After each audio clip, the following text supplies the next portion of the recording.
It was a cold, blustery evening in October 1987 when the opulent Grand Hotel in Vienna, a landmark of old-world elegance, became the stage for a baffling disappearance. Mrs. Eleanor Vance, a wealthy American tourist known for her penchant for historical novels and antique jewelry, checked into Suite 408. She was seen by staff enjoying an evening meal in the hotel's renowned dining room, impeccably dressed and radiating an air of quiet contentment. Yet, by morning, Mrs. Vance had vanished, leaving behind all her belongings, including her passport, luggage, and a half-finished cup of tea on her bedside table. The room was undisturbed, the windows locked from the inside, and no trace of forced entry. How could a woman simply disappear from a locked hotel suite, leaving no note, no struggle, and no discernible exit? The hotel staff, accustomed to the comings and goings of the world's elite, initially thought Mrs. Vance had simply stepped out early. But as the hours passed, and her breakfast order went untouched, a growing unease settled over the concierge desk. Her personal items, including a considerable sum of Austrian shillings and her precious sapphire necklace, were still in the room's safe. It was an impossible scenario, a ghost-like vanishing act from a secured environment. Detective Inspector Klaus Richter, a veteran of Vienna's police force, was assigned the case. He was a man of logic and methodical inquiry, but the scene in Suite 408 defied all his training. The bed was neatly made, save for the indentation where Mrs. Vance had slept. Her evening gown lay draped over a chair, ready for pressing. On the nightstand, beside the cooling tea, was an open copy of a historical novel and her reading glasses. It was as if she had simply paused her evening routine and then ceased to exist. The hotel itself was a labyrinth of grand hallways and hidden service passages, but every exit point, every staff entrance, was meticulously logged and monitored. Richter's team interviewed every member of staff who had been on duty, every guest on the fourth floor, and even the street vendors outside. No one recalled seeing Mrs. Vance leave, nor did they see anyone suspicious enter or exit the hotel during the late hours of the night or early morning. The hotel's security log showed no alarms, no unusual movements. It was a vacuum of information. The complete absence of a struggle was particularly vexing. There were no overturned lamps, no broken vases, no signs of a forced abduction. If she had been taken, it was by someone she trusted implicitly or by someone with an almost supernatural ability to bypass locks and security. But what about the locked windows and the undisturbed room? Consider the meticulous nature of the disappearance. All her personal effects were left behind, suggesting not a planned departure, but a sudden, unexpected removal. This ruled out a voluntary disappearance, unless Mrs. Vance was enacting some elaborate, premeditated scheme, which seemed entirely out of character for a woman of her seemingly uncomplicated life. Her family, contacted in America, were as bewildered as the police. They reported no family feuds, no secret enemies, no financial troubles that might prompt such a drastic act. As the investigation continued, a curious, almost trivial detail emerged from the maid's recollection. The maid, who had tidied Suite 408 earlier on the day of Mrs. Vance's disappearance, noticed a small, antique silver locket on the bedside table. Mrs. Vance had been wearing it earlier that day. When police searched the room after the disappearance, the locket was nowhere to be found. It was the only item missing from the suite. Was it an insignificant personal item, or a crucial clue smuggled out by an unseen perpetrator? So why just the locket and why leave everything else? Another strange report came from a night porter. Around 3 a.m., he had been walking the fourth-floor corridor and distinctly remembered hearing the faint, melodious strains of a waltz coming from Suite 408. He initially dismissed it as a guest playing music, but then recalled that the music was unusually quiet, almost like a music box and seemed to emanate directly from within the closed suite, fading quickly. He had thought nothing of it at the time, but in hindsight it felt chillingly out of place. Could Mrs. Vance have been with someone dancing in the dead of night? So where was this person now? And why would they leave her belongings behind, only taking her and a locket? The theories ranged from the mundane to the bizarre. Could she have been a victim of an elaborate, highly professional kidnapping, executed with unparalleled precision? But the lack of a ransom note or any demands made this unlikely. Was there a secret passage, known only to a select few, that allowed for such a silent exit? The hotel's blueprints showed no such hidden routes. Some whispered of a spontaneous combustion, a notion quickly dismissed by Richter, but highlighting the desperation for an explanation. Others wondered if a secret rendezvous had gone terribly wrong, and the accomplice had meticulously cleaned the scene. But the meticulousness itself seemed to point away from frantic cover-up and towards a cold, calculated vanishing act. The case of Eleanor Vance, the American tourist who disappeared from a locked room in Vienna's Grand Hotel, became a persistent urban legend, a chilling tale of an inexplicable void. Her family eventually offered a reward, but no credible information ever surfaced. The locket was never found. The Phantom Waltz remained an unconfirmed whisper. To this day, Suite 408 is occasionally requested by guests fascinated by the story, hoping to sense the lingering presence of the elegant Mrs. Vance, who walked into a luxurious hotel suite one evening and, by morning, had become nothing more than a ghost, leaving behind a perfectly composed room and an utterly confounding mystery. The scent of stale coffee and old paper hung heavy in the air of Monsieur Pierre Dubois's fifth-floor apartment in the heart of Paris. The door, bolted from the inside, yielded only to the insistent key of the building concierge, who had grown worried after 3 days of absolute silence. Inside, amidst towering stacks of forgotten academic journals, sat Monsieur Dubois, slumped in his armchair, a look of profound peace etched onto his face, as if he had merely drifted off. Yet, clutched impossibly in his right hand, a vibrant, impossibly blue and gold feather, unmistakably from a large macaw, glowed with an alien brilliance against his pale, still skin. How could such an exotic plume find its way into a meticulously sealed, high-rise Parisian apartment? And what silent story did it tell of the reclusive academic's final, serene moments?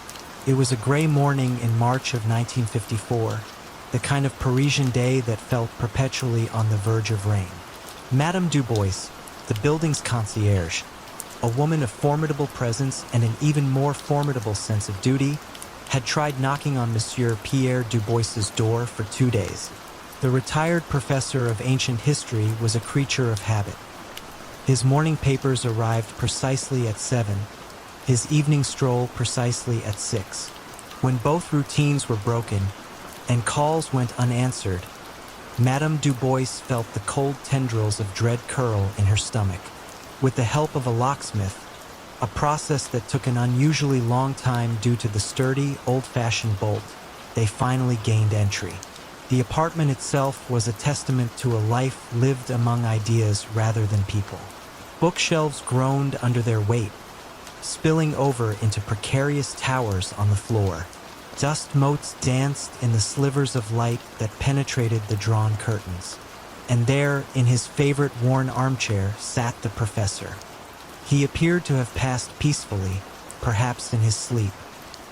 His spectacles rested on the bridge of his nose, and an open, leather-bound volume lay face down on his lap.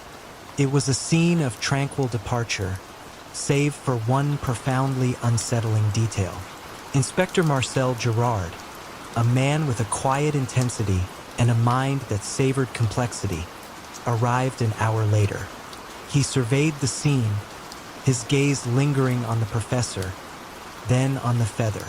"A macaw feather," he murmured, his brow furrowed. "Remarkable. He had seen his share of strange scenes, but this was unique. The apartment was on the 5th floor. All windows were tightly latched from the inside, their heavy wooden frames showing no signs of forced entry. The chimney flue was sealed. There was no apparent means by which a large tropical bird could have entered the confined space, let alone deposited a single perfect feather directly into the professor's hand. The initial medical examination confirmed what the scene implied. Professor Dubois had died of natural causes, a sudden cardiac event, likely in the early hours of the morning. There was no struggle, no foul play, yet the feather persisted as a glaring anomaly. How did it get there? Was it placed there by someone? But how would that someone have entered and then exited the securely locked apartment? And why leave such an obvious, exotic clue? Gerard began his meticulous investigation. He interviewed the few people who knew Dubois. He was a creature of routine, a scholar, a man who rarely left his apartment except for his daily walk and trips to the library. He had no pets, certainly not a macaw. His neighbors knew him as polite but distant. No visitors were ever noted coming or going. The concierge, Madame Dubois, swore the apartment had been undisturbed for days, its lock intact until they forced it open. The feather itself was a mystery. Forensic analysis confirmed it was indeed from a species of macaw, likely a hyacinth macaw, native to South America. Such birds were incredibly rare in Paris in the 1950s, owned only by the wealthiest collectors or specialized zoos. Records from local zoos and private collections were checked. No macaws were missing feathers, nor had any escaped. The theories Gerard entertained ranged from the mundane to the utterly bizarre. Could Professor Dubois have had a secret life? Was he somehow involved in exotic animal smuggling, or perhaps connected to someone who was? But his finances were modest, his life almost monastic. Could the feather have been planted by an intruder? If so, the intruder was a ghost, leaving no other trace, and the murder weapon was an inexplicably natural death. The motive remained elusive. You might imagine the late professor, a man steeped in the dusty annals of history, suddenly encountering something entirely out of his realm. Did a bird, by some unfathomable twist of fate, truly fly into his sealed apartment, shed a feather, and then somehow escape without a trace, all while the professor was having a fatal heart attack? The sheer improbability of this scenario bordered on the fantastical. Gerard considered the possibility of a symbolic act. Could the feather have been a message, a final cryptic communication from a hidden individual, or even a memento of a distant, undisclosed adventure Dubois had experienced long ago? The undisturbed nature of the room, however, argued against any active intervention in his last moments. Years passed, and the case of Professor Dubois and the macaw feather became a persistent, quiet anomaly in the Parisian police archives. The professor's life, as meticulously ordered as his book collection, offered no answers. The feather, vibrant and inexplicable, remained the sole, baffling clue. It became known as the Feather of Rue de Martyrs, a testament to an impossible event in a locked room. To this day, the true meaning of the macaw's feather and the silent secret it holds about Professor Pierre Dubois's final moments remains an enduring, unsolved mystery, a splash of vibrant color in a gray world. On a stormy night in March of 2001, a small, battered fishing vessel, the Sea Witch, washed ashore near the coastal village of Port Isaac, Cornwall, its hull stove in, its sails shredded, and its lone occupant, a reclusive cartographer named Elias Thorne, found dead in the cabin, seemingly of natural causes. Yet, clutched in his hand was not a sextant or a logbook, but a meticulously hand-drawn map depicting an island that did not exist on any nautical chart, its shores dotted with impossible landmarks and strange, glowing symbols. What compelled Thorne to chart a phantom land? And did this pursuit lead him to a knowledge so profound or so dangerous that it became his final, silent companion in death? The gale had raged for 2 days, battering the rugged Cornish coast with relentless fury. Local fishermen, accustomed to the sea's wrath, had watched the storm with grim faces, knowing that some might not return. When the sea witch, Elias Thorne's boat, was spotted grounded on the rocks at first light, a wave of foreboding swept through Port Isaac. Thorne was an enigma, a man who had arrived in the village 5 years prior, purchased the Sea Witch, and spent his days charting the obscure, often perilous coastal waters, driven by a quiet, almost obsessive, scholarly pursuit. He was known for his vast collection of antique maps and his singular focus on overlooked maritime histories. The Coast Guard and local authorities reached the Sea Witch quickly, scaling the slippery rocks to reach the listing vessel. Elias Thorne was found in his small cabin, slumped over a chart table, a look of serene contentment on his face. There were no signs of struggle, no obvious injuries. The cabin, despite the chaos outside, was remarkably intact. His death was attributed to a sudden heart attack, likely brought on by the stress of the storm. It was a tragic, but not entirely unexpected, end for a solitary man battling the elements. But then the map. Clutched tightly in his lifeless hand was a map, carefully drawn on thick, aged parchment. It wasn't a chart of the Cornish coast, nor of any known Atlantic shipping lane.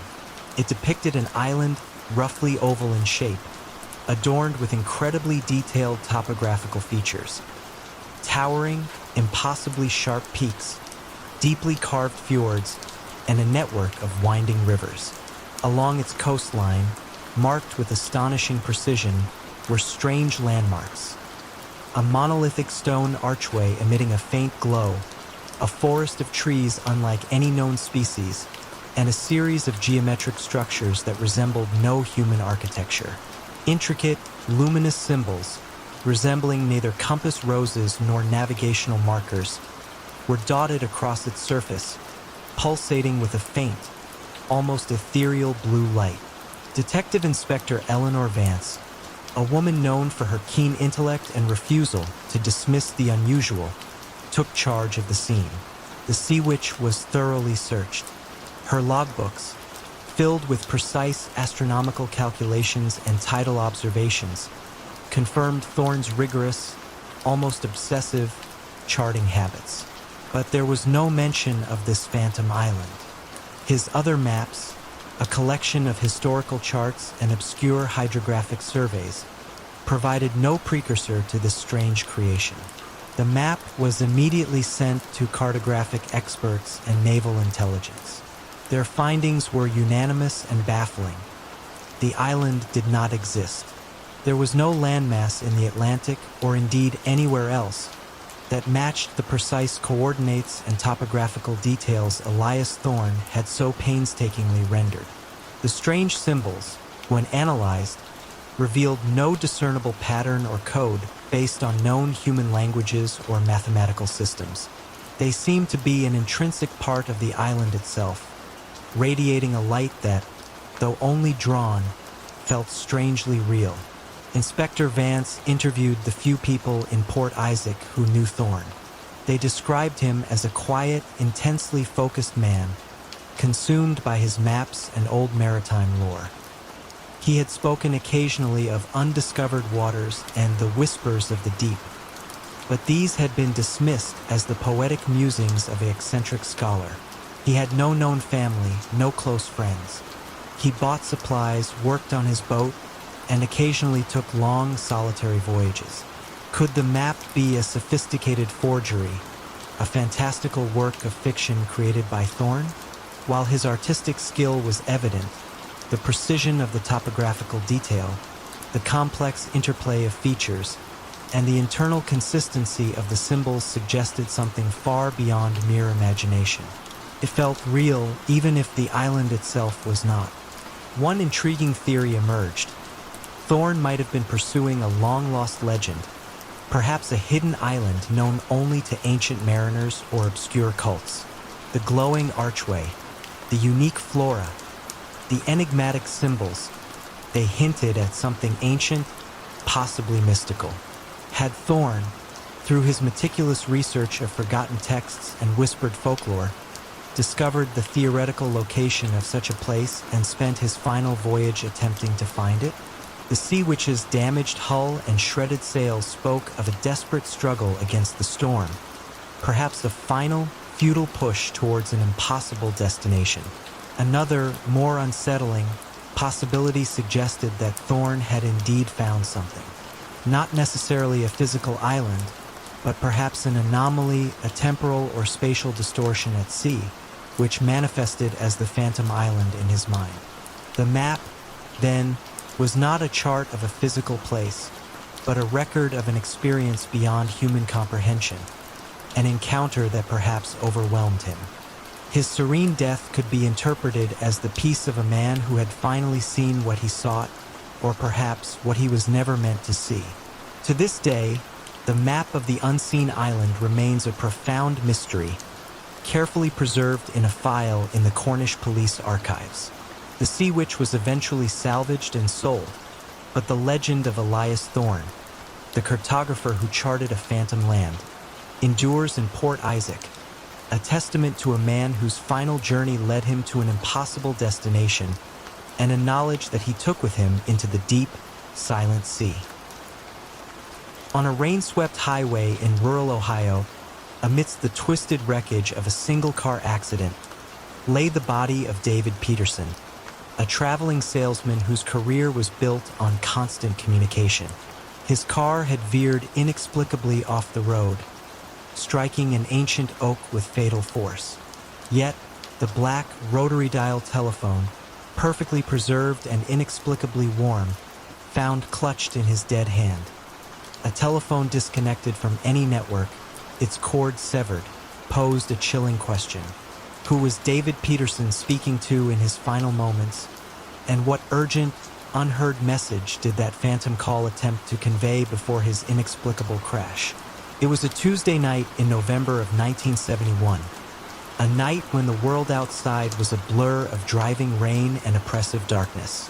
State Trooper Jim Henderson, a man who had seen his share of gruesome accidents on the winding back roads of Ohio, pulled up to the scene.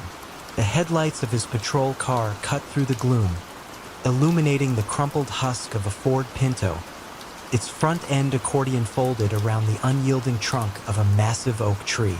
The air hung thick with the smell of gasoline and damp earth. David Peterson, the sole occupant, was undeniably gone. His body slumped against the steering wheel. The scene, at first glance, was a tragic but straightforward case of a driver losing control on a slick road. But as Trooper Henderson approached the wreck, his flashlight beam danced across something profoundly out of place.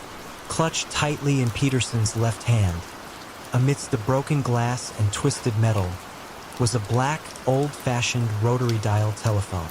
It was the kind you'd find in a pre-war office, heavy and robust. Its coiled cord was severed cleanly, as if cut by a sharp blade, and it lay against Peterson's chest, the receiver pressed against his ear. Stranger still, as Henderson carefully pried it from the dead man's grip, he felt a distinct, unsettling warmth radiating from the plastic, as if it had just been used. The medical examiner confirmed David Peterson's immediate death from the impact. There was no alcohol in his system, no signs of a pre-existing medical condition that would cause him to lose control. He had simply, inexplicably, veered off the road. The car's tires were in good condition. No deer, no other vehicles were involved. The only variable was the telephone. Detective Sarah Jenkins, brought in from the Regional Bureau, quickly took over the bewildering case. The telephone became the focal point. It was a standard model from the 1940s, a robust instrument with no obvious modifications. Its warmth was an immediate, baffling anomaly. There was no power source, no battery, no way for it to generate heat. The severed cord was another puzzle. It hadn't been torn in the crash. The cut was clean and precise, suggesting it had been severed before or during the final moments of the crash. Jenkins interviewed Peterson's family and colleagues. David Peterson was indeed a traveling salesman, a gregarious man who relied heavily on his car radio and the occasional pay phone. He owned no antique telephones, nor did he have any known hobbies or interests that would explain carrying such an object, let alone clenching it in his hand at the moment of impact. He had been on his way home from a sales conference in Cleveland, a routine trip he had made countless times. The telephone was sent to a specialized forensics lab. Engineers meticulously dismantled it. No hidden compartments, no secret electronics. It was mechanically a perfectly ordinary, if old, telephone. Yet, its warmth persisted as an undeniable, if unexplainable, fact. The clean cut on the cord offered no clues. The type of cut was common enough, but its timing was the mystery. Jenkins considered the possibilities. Had someone else been in the car with Peterson, placed the phone in his hand, and then vanished? Unlikely, given the single-occupant nature of the wreck and the lack of any other footprints in the mud. Could it have been an elaborate, macabre joke, a prop left by a passing stranger? But the timing and the warmth seemed to argue against it. One theory revolved around a sudden, profound delusion or hallucination. Perhaps Peterson, in his final moments, believed he was receiving an urgent call, even from a non-existent phone. But what could trigger such a delusion? And the warmth, how could a hallucination manifest as physical heat? Another, more unsettling, idea posited a highly unusual form of electromagnetic interference or a localized temporal anomaly. Could some unknown force have activated the phone or created the sensation of it being active, causing Peterson to be distracted or disoriented, leading to the crash? This ventured into the realm of the speculative, but few other explanations fit the facts. The most persistent theory among those who studied the case whispered of a message from beyond. The telephone, its cord severed, unable to connect to any earthly network, might have been a conduit for a final, desperate communication from an unknown entity, perhaps even a spectral presence. The warmth, the perfect preservation, the inexplicable presence in his hand, these details painted a picture of a profound, last-minute connection. What message, if any, could have been so vital as to transcend the physical limitations of a broken device and distract a man to his death? Despite extensive investigation, the case of David Peterson and his phantom call remains unsolved. The black rotary phone, its impossible warmth of fading memory, sits in an evidence locker, a silent testament to a question that continues to echo through the Ohio State Police archives. Who was on the other end of that impossible, unrecorded line? And what was the unwritten truth that David Peterson clutched in his dying hand? Deep within the silent, salt-laced depths of an abandoned mine shaft in the desolate reaches of the Utah desert, a sanctuary carved out for ultimate cosmic observation, Dr. Vivian Holloway, a brilliant yet profoundly reclusive astrophysicist whose life was a silent devotion to mapping the unseen symmetries of the universe, was found lifeless at her primary telescope console. She lay peaceful, slumped over the control panel, her vital signs indicating a sudden, silent demise.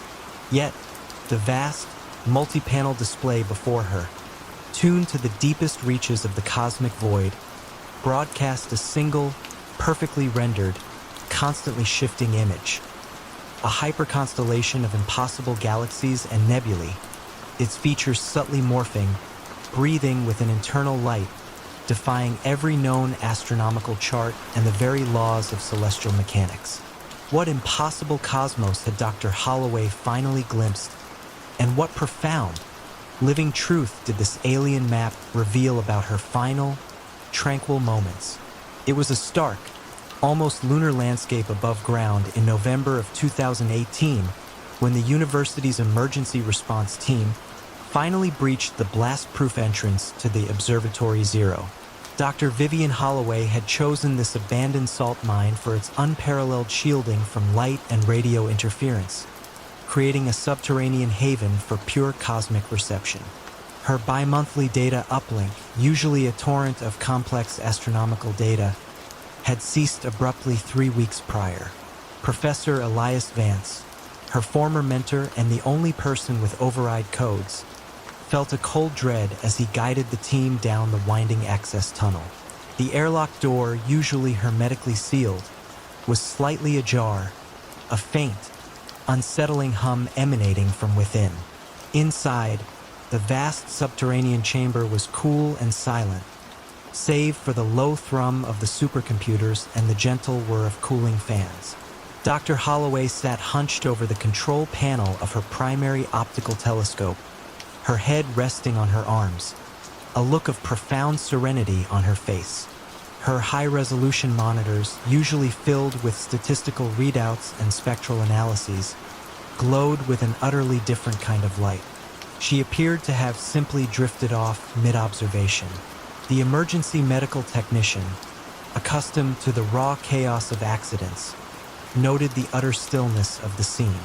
Dr. Holloway had passed away peacefully, her heart suffering a sudden, massive failure, instantaneous and without struggle. But then the display. The central bank of monitors, dominating the cavernous space, showed not stars, nor galaxies, nor cosmic dust clouds as typically observed. Instead, it rendered a single, impossibly complex image, a vast, swirling tapestry of light. It was a constellation, but one composed of luminous structures that defied all known astronomical cataloging. Galaxies pulsed with an internal, non-stellar light.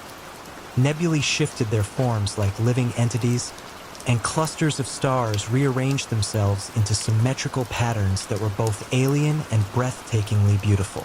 The entire image subtly breathed, expanding and contracting, its colors shifting through spectra unknown to human eyes.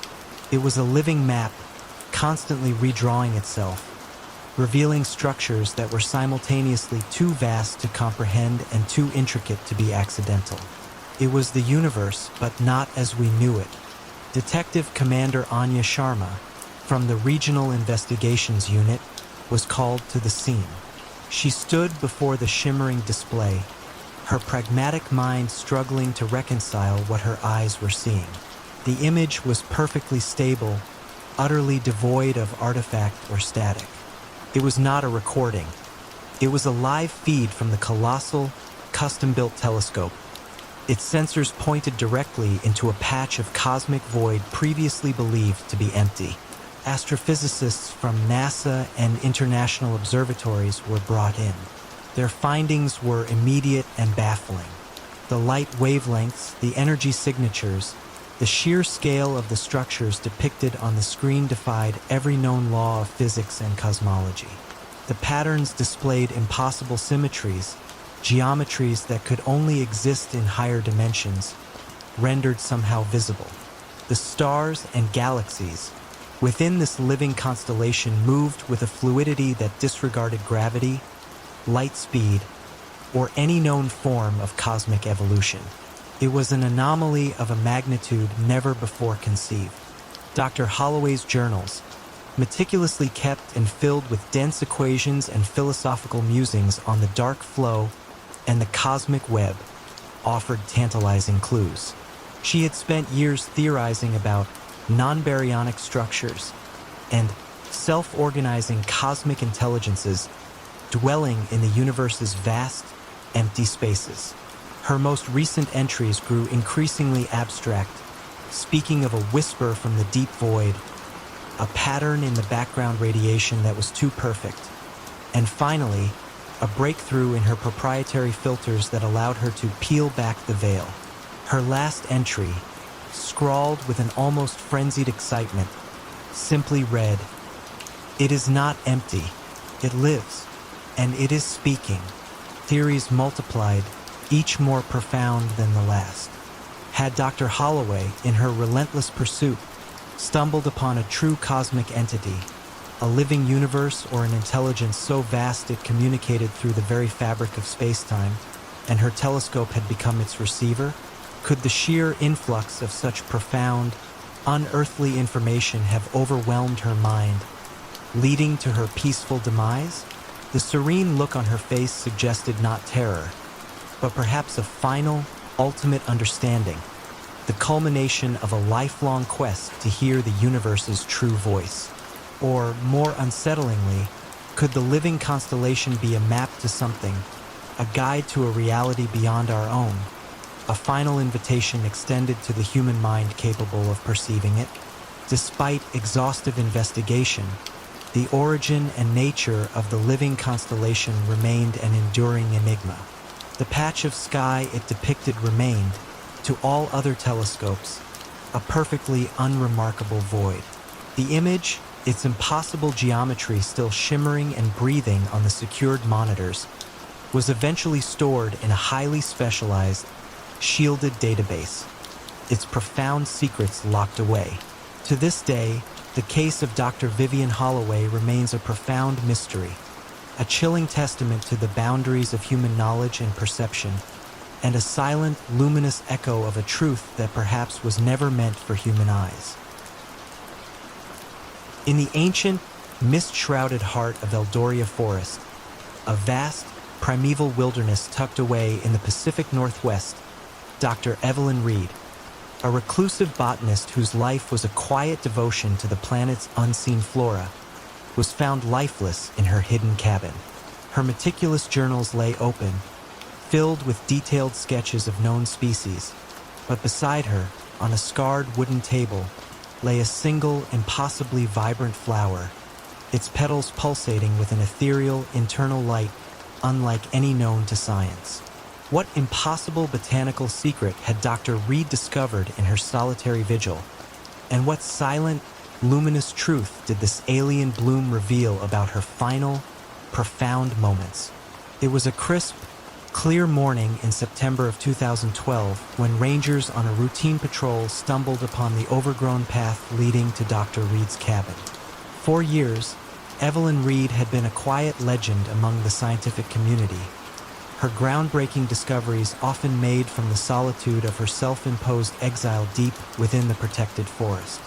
When her biannual supply drop was returned, untouched, and her weekly check-in call went unanswered for 3 consecutive weeks, a sense of foreboding settled over the rangers.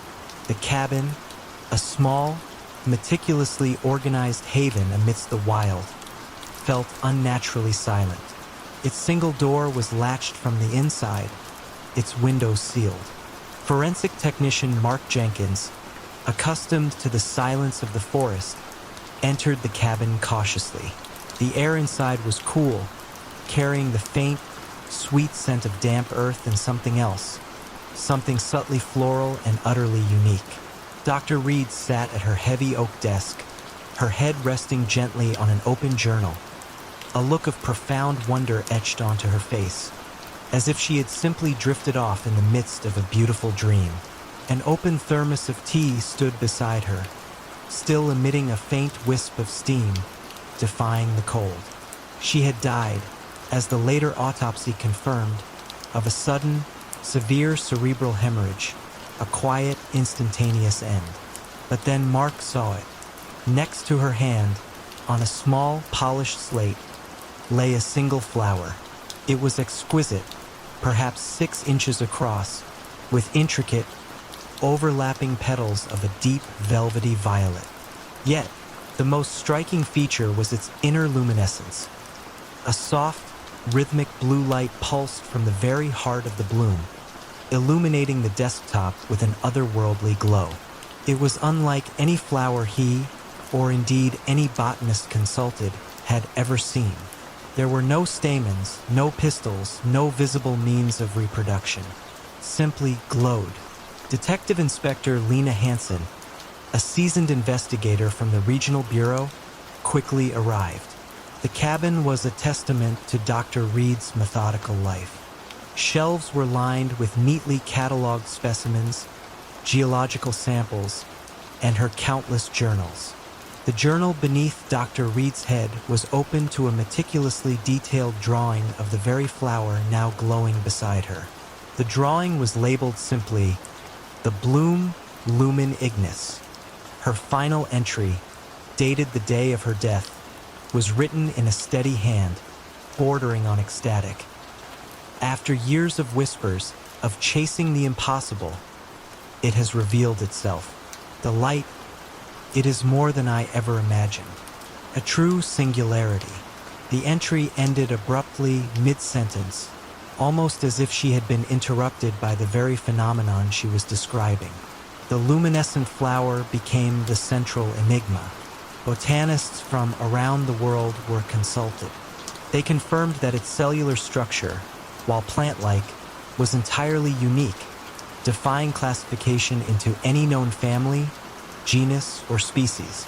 Its luminescence was not bioluminescence, but an intrinsic cold light, a phenomenon that could not be explained by any known chemical or biological process. It felt cool to the touch, and its faint, sweet aroma was subtly intoxicating, yet harmless. Its origins were completely untraceable. No similar flora had ever been documented in Eldoria Forest or anywhere else on Earth. Inspector Hansen's investigation into Dr. Reed's life offered few answers. She was utterly devoted to her work, a solitary figure with no known enemies, no financial woes, and no family. Her correspondence consisted mostly of academic papers and occasional supply orders. She had spent decades exploring the most remote corners of Eldoria Forest, convinced that the ancient, untouched ecosystem held secrets yet to be unveiled. Her notes hinted at folklore surrounding spirit lights deep within the forest, and ancient tales of plants that could grant visions or transcend physical laws. Theories began to emerge, ranging from the scientific to the speculative. Could Dr. Reed have discovered a truly alien plant, perhaps a spore carried to Earth by a meteorite and found only in this unique, isolated ecosystem? The sudden, fatal cerebral hemorrhage could be an extreme physiological reaction to prolonged exposure to the flower's unique properties, perhaps a form of energetic overload, or even a subtle, unknown toxin. Another, more mystical possibility suggested that the flower was not merely a plant, but a manifestation of the forest itself, a sentient entity that chose to reveal itself to Dr. Reed at the culmination of her life's work. The serene look on her face, her final, unfinished entry speaking of singularity, hinted at a profound, almost spiritual encounter, a moment of ultimate understanding that perhaps transcended the physical realm. Her death, in this context, was not a tragedy, but a final, peaceful transition. Despite extensive searches of the surrounding forest, no other lumen ignis blooms were ever found. The cabin held no other clues to its origin.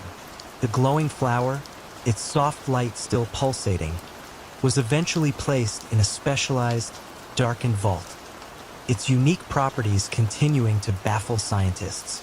To this day, the case of Dr. Evelyn Reed and the luminescent bloom remains a profound enigma, a silent, glowing testament to the possibility of the impossible, and a mystery that continues to illuminate the hidden depths of Eldoria Forest. In the rugged, mist-shrouded highlands of Scotland, a solitary backpacker known only by the name on his hostel registration, Alistair Finch, checked out of a remote youth hostel one damp morning in August of 1993, intending to hike a challenging, well-marked trail through the Blackwood Pass. His belongings, including a neatly packed rucksack and a camera with a freshly exposed roll of film, were still in his room. Yet, only a few hours later, his half-eaten lunch was found on a rock overlooking a breathtaking vista, his footprints stopping abruptly at a seemingly impassable rock face, and a single unmailed postcard depicting the very view he had been enjoying lay on the ground beside his abandoned meal. How could a seasoned hiker vanish without a trace on a known path, leaving behind a scene of such sudden, inexplicable abandonment? And what was the untold message on that solitary postcard? The morning had promised a break in the weather, a rare gift in the Scottish Highlands. Alistair Finch, a man in his late 20s with a lean build and a quiet demeanor, had struck the hostel warden, Mrs. McGregor, as an experienced outdoorsman. He spoke with a faint, unplaceable accent, somewhere between American and Canadian, and his eyes held the distant, reflective gaze of someone intimately familiar with solitude. He had signed the register with a clear, legible hand, Alistair Finch, providing an address in Vancouver, Canada, which would later prove to be a non-existent street number. He mentioned his plan to hike the Blackwood Pass, a challenging but popular route among serious trekkers, known for its stunning views and manageable terrain. By midday, the brief window of sunshine began to fade, replaced by the familiar drizzle. Local gamekeeper Hamish McIntyre, out checking snares near the trail, stumbled upon a disturbing scene. On a flat, moss-covered rock known as Whispering Point, a popular rest stop offering panoramic views of the valley, sat a half-eaten sandwich, still wrapped in wax paper, and an open thermos beside it. A few feet away, lying face down, was a postcard. Hamish, recognizing it as one sold at the hostel, picked it up. It depicted the very vista from Whispering Point. On the back, addressed to a Mr. Ewan Thompson in London, were only two neatly written lines of text, seemingly incomplete. The air here is crisp, the views beyond compare. I've been thinking about your theory regarding the message stopped abruptly, mid-sentence. No signature, no stamp. It was as though the writer had been interrupted mid-thought, mid-sentence, perhaps even mid-breath. A quick look around revealed no one. The silence was profound, broken only by the drip of moisture from the pines and the distant cry of a curlew. Hamish, with a growing sense of unease, followed the fresh boot prints in the soft, peaty ground. They led directly to a sheer granite rock face, smooth and unscalable, an impassable barrier. And there, at the base of the rock, the footprints simply ceased. There was no scrambling, no slide marks, no indication of a fall. They just ended. The alarm was raised, and a search party was quickly organized. Mrs. McGregor confirmed that Alistair Finch had checked out and had indeed left his rucksack and camera in his room, an odd oversight for a man supposedly heading out for a day's hike. The rucksack contained a change of clothes, a small first aid kit, and a few well-worn guidebooks for various hiking trails across Europe and North America. The camera, when developed, showed only picturesque landscapes and a few self-portraits of Finch smiling against dramatic backdrops. Nothing out of the ordinary, no other people, no hidden clues. Detective Sergeant Fiona Kennedy, a no-nonsense officer with a deep knowledge of the Highlands, took charge. The scene at Whispering Point was meticulously examined. The sandwich, the thermos, the postcard, all bore Finch's fingerprints. But the area around the rock face where his footprints vanished yielded nothing. No loose rocks from a fall, no signs of a struggle, no discarded items. It was as if he had walked into thin air. The non-existent address in Vancouver was a significant red flag.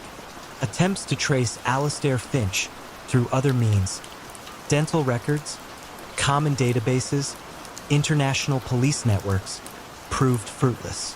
He was a ghost, a name on a hostel register and a series of photographs, but no verifiable identity. The name Ewan Thompson in London was also a dead end, a common enough name with no clear connection to anyone missing or known to law enforcement. The incomplete message on the postcard became the core of the mystery. What theory was Alistair Finch referring to? Was it geological, philosophical, perhaps something more clandestine? The way the message cut off mid-sentence suggested a sudden, unexpected event. But what kind of event could cause a man to simply disappear from a well-trafficked trail in broad daylight, leaving no trace but an unfinished thought? One prevailing theory suggested Finch might have been meeting someone, perhaps a contact involved in something illicit, and the meeting went awry. The unfinished postcard could have been a prearranged signal, a dead man's switch of information. Could he have been airlifted out, perhaps by a small, silent helicopter, whisking him away from the sheer rock face? Yet, no local residents reported unusual air traffic. Another, more unsettling possibility considered the geological uniqueness of the area. Some parts of the highlands have hidden caves or sinkholes, camouflaged by thick vegetation or mist. Could Finch have stumbled into an unmapped crevice, falling into a void from which no sound could escape? However, extensive searches by mountain rescue teams, employing dogs and even specialized thermal imaging, yielded no sign of a body or a hidden cavity. The Blackwood Traveler, as he became known, became a permanent fixture in the local lore of the Highlands, a chilling story told around peat fires on long, dark nights.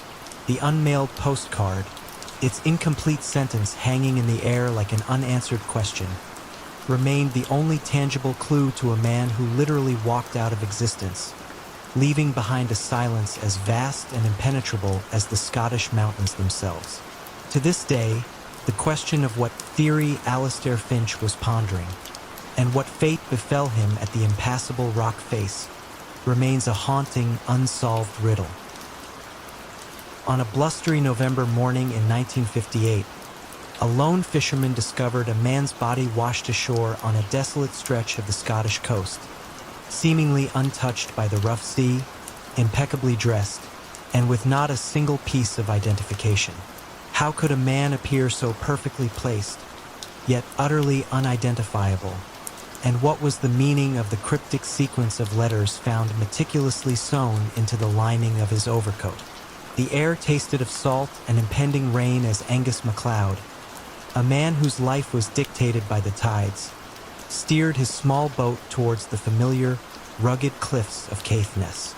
He was looking for his lobster pots when a shape on the pebbled shore caught his eye. It was too still to be a seal, too angular to be driftwood. As he drew closer, beaching his vessel with a practiced motion, the form resolved into that of a man, lying face up on the shingle, almost as if gently placed there by an unseen hand. The man's clothing was dry, his dark woolen overcoat remarkably unruffled, his shoes still polished despite the damp morning. There was an unnerving quietude to the scene, a sense of unnatural perfection. Constable Ian Murray, the local officer, arrived shortly after Angus's frantic call. The man was middle-aged, with a neatly trimmed beard and hair, and appeared to be of a distinguished bearing, despite the emptiness of his pockets. No wallet, no keys, no watch, no handkerchief, and nothing that could offer a clue to his identity. It was as if he had been stripped of his entire personal history before being left on that remote shore. The local doctor, a stern woman named Dr. Evelyn Thorne, conducted a preliminary examination. There were no signs of struggle, no obvious wounds, and remarkably, no water in his lungs, indicating he had not drowned. He likely died elsewhere or from a sudden internal cause before being left there. During the doctor's meticulous examination back at the small police station, a strange discovery was made. Dr. Thorne, carefully inspecting the expensive overcoat, felt a rigidity in the hem. With a small pair of surgical scissors, she carefully snipped a few stitches and pulled out a small, stiff piece of paper. It was folded precisely, and on it, handwritten in neat capital letters, were 5 lines of seemingly random characters. Kaiwak, RTMPS, ZXLB, FGHJN, Uvika. The letters were an immediate puzzle. What did they mean? Inspector Thompson, a seasoned detective from Inverness, was called in. He confirmed the lack of any identifiable marks on the man, no scars, no tattoos, no unique dental work that matched existing records. Fingerprints, checked against every available British and European database, yielded nothing. The man was quite literally a ghost in human form. The mysterious sequence of letters became the focal point of the investigation. The police reached out to experts in cryptography and code breaking. They tried every common cipher known at the time: Caesar shifts, Vigener squares, simple substitution. Nothing yielded an intelligible message. The expert, a weary academic from a university in Edinburgh, suggested it could be a fragment of a very complex, perhaps even military-grade, code, or a one-time pad cipher that would be impossible to crack without the corresponding key. Alternatively, it might not be a code at all, but a mnemonic, a set of initials, or even obscure geographical coordinates. The neatly cut-out label from the man's expensive overcoat and the generic nature of his other possessions only deepened the enigma. Public appeals were made, photographs circulated across the United Kingdom and into continental Europe. Missing persons reports were meticulously cross-referenced, but no one, anywhere, claimed to know the coastal drifter, as the press began to call him. He simply did not exist in any official records. A faint flicker of a lead came from old Mr. Henderson, the lighthouse keeper on a nearby island. He was a man of routines and meticulous log-keeping. He recalled seeing a small, unmarked fishing vessel, unusual for its size and lack of identifying flags, drifting offshore in the early hours of that fateful November morning. He hadn't thought much of it at the time, merely jotting its presence in his log. But now, in retrospect, it stood out. Could it have been the vessel that brought the unknown man to the Scottish shore? Was he gently deposited, or was his body cast off, only to be softly nudged to land by the gentle currents? Theories abounded, fueled by the Cold War tensions of the late 1950s. Was he a spy, perhaps on a clandestine mission, who had either been betrayed or suffered a sudden, fatal medical emergency? The hidden code, the lack of identity, and the method of his appearance certainly hinted at espionage. Or perhaps he was involved in organized crime, meticulously cleaned to prevent identification, although the cryptic message seemed too elaborate for a simple criminal disposal. Less plausible were ideas of accidental death or suicide, as these did not account for the extreme measures taken to obscure his identity and the presence of the hidden message. The 5 lines of letters, KYWCRTMPSCXLBEFGHJNUVIQA, remained a perfect, unyielding square of 25 characters, hinting at a 5 by 5 grid or matrix cipher. Without the key or the context, what source these letters might be drawn from, the puzzle remained impenetrable. Could it be a passage from an obscure book, the first letters of words in a secret document, or even the coordinates to some hidden location? To this day, the true identity of the coastal drifter and the meaning of his unspoken code remain an unsolved mystery, a chilling tale whispered among the gray, windswept shores of Caithness, waiting for a key that may never be found.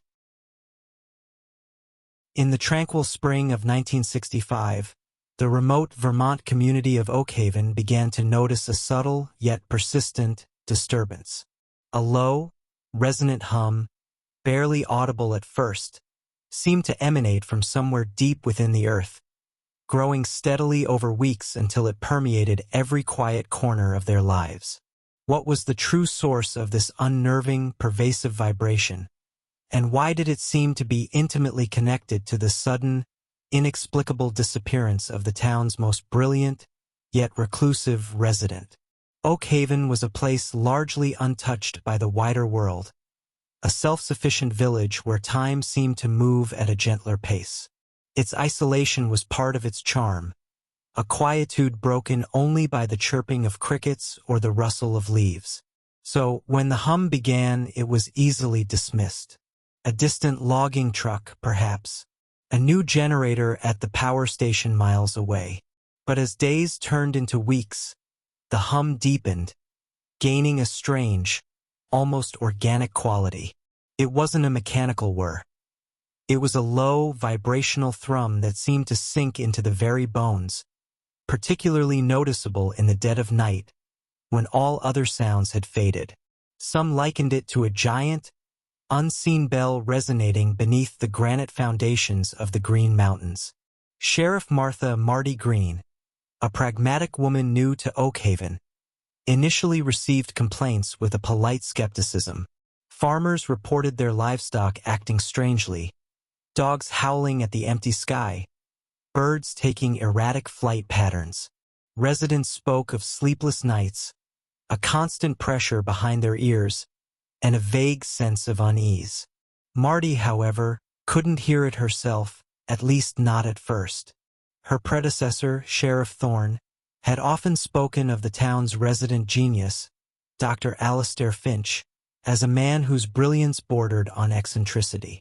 Finch, a theoretical physicist who had once worked on classified government projects, had retired to Oakhaven 20 years prior, building a heavily fortified, isolated compound on the outskirts of town, where he continued his enigmatic research in utter seclusion.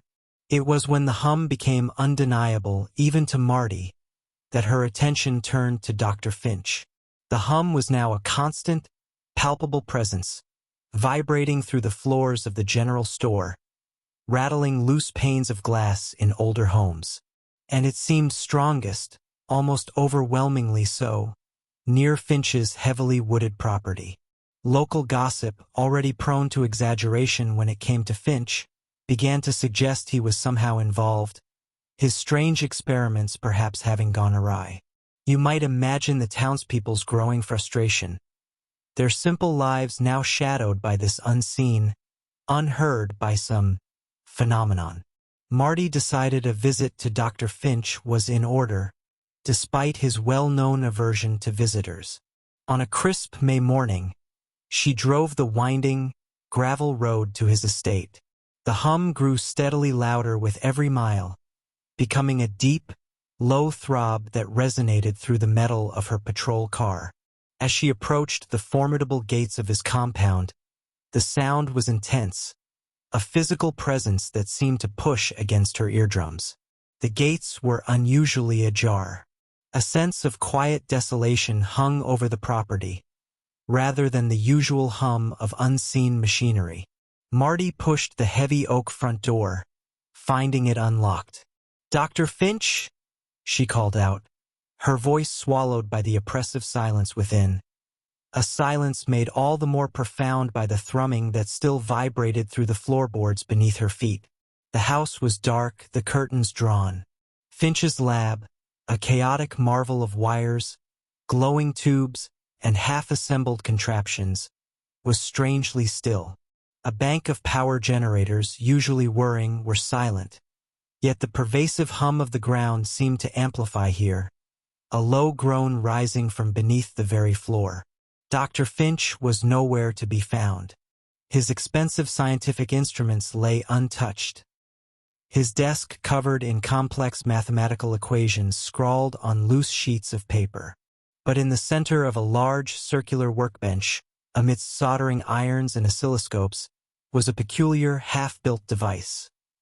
A large, intricate copper coil, partially encased in a strange, non-metallic material, aimed directly downwards, seemingly into the earth beneath the lab. Beside it, weighted down by a heavy brass ruler, was a single, folded note, written in Dr. Finch's precise, almost microscopic hand. The note was brief, chillingly so. It simply read, "The frequency has found its home. I follow where it leads." Beneath the words was a final schematic, far more complex than anything else in the room. It depicted not a machine, but a representation of wave patterns converging at a single, precise point directly beneath the lab, labeled Omega. The police investigation that followed yielded no answers. There were no signs of forced entry, no struggle.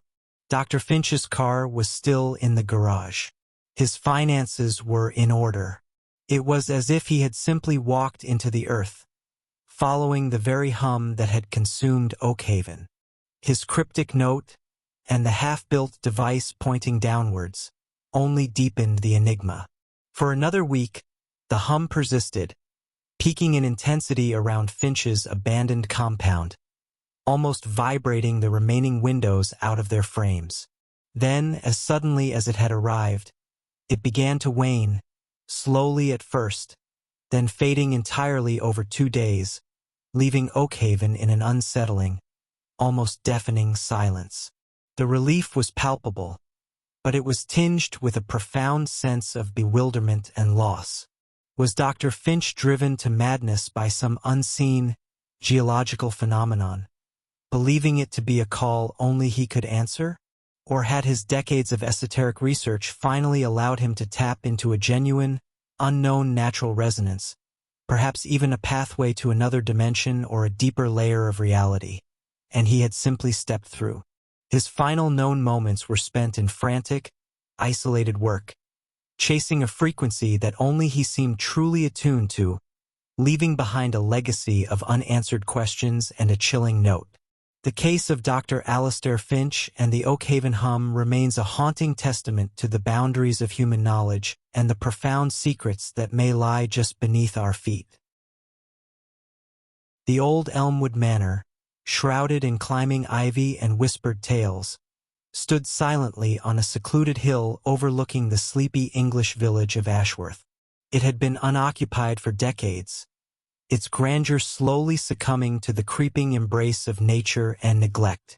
Yet, one crisp November morning in 1993, a local rambler, venturing off the beaten path, noticed something amiss.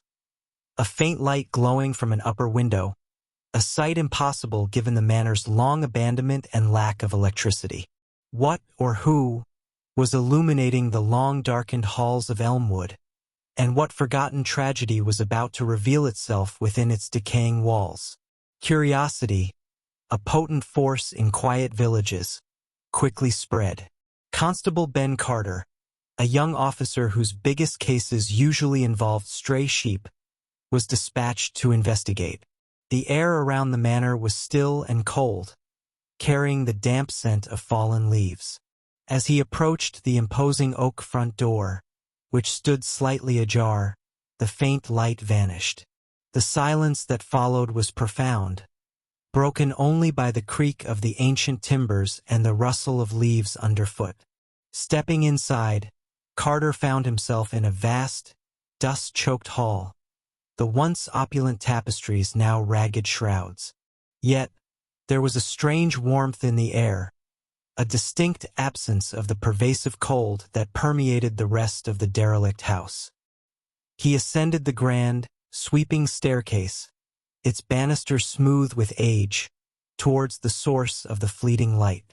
The upper floor was a maze of echoing rooms, each more derelict than the last.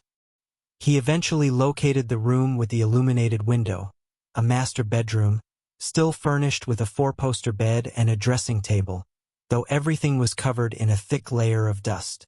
In the center of the room, on a small, untouched writing desk, sat a single peculiar object. A lit oil lamp, its wick still burning brightly, casting a small, warm circle of light. Beside it, perfectly preserved and unmarred by time, lay a single, unsent letter, its envelope unsealed and addressed to "My dearest Eleanor." The anomaly of the lit lamp in a house abandoned for half a century immediately raised a host of questions. How could it still be burning? The oil reservoir was nearly full, and the wick showed little sign of significant wear. It was a physical impossibility, defying the laws of combustion and time. Carter cautiously examined the letter. The handwriting was elegant, almost artistic, and dated September 27th, 1938. The contents of the letter, however, were far more disturbing than any supernatural phenomenon. The letter, penned by a Lord Alastair, spoke of a terrible secret, a desperate pact, and an impending journey from which he might not return. It referenced a breach of contract and a debt to be paid, hinting at a clandestine organization and a fate he could not escape. He urged Eleanor to forget him, to live a full life, but concluded with a cryptic promise. When the clock stops, the truth begins to surface, and the lamp will light the way. It was a farewell, a confession, and a chilling prophecy all rolled into one. The historical records showed that Elmwood Manor had indeed been the ancestral home of Lord Alastair Croft and his wife, Lady Eleanor, until 1938. In that year, Lord Alastair had vanished without a trace. His disappearance was widely publicized at the time, sparking a massive but ultimately fruitless search. His wife, Eleanor, had lived on in the manor for several years, a reclusive figure, before eventually selling the property and moving away, never to return.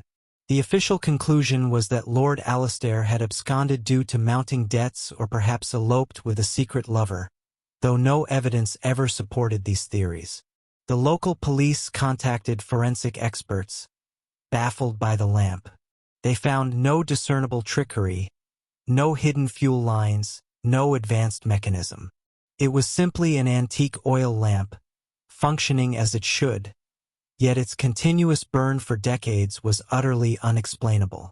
This detail made the unmailed letter not just a historical curiosity, but a profound and unsettling mystery.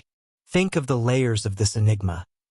A man vanishes, leaving behind a letter full of dark hints, a prophecy of a lamp lighting the way, and then, nearly 6 decades later, the lamp inexplicably fulfills that prophecy.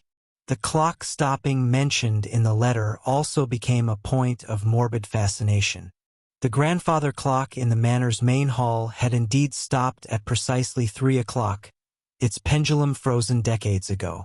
Was this a mere coincidence, or another piece of Lord Alastair's macabre puzzle?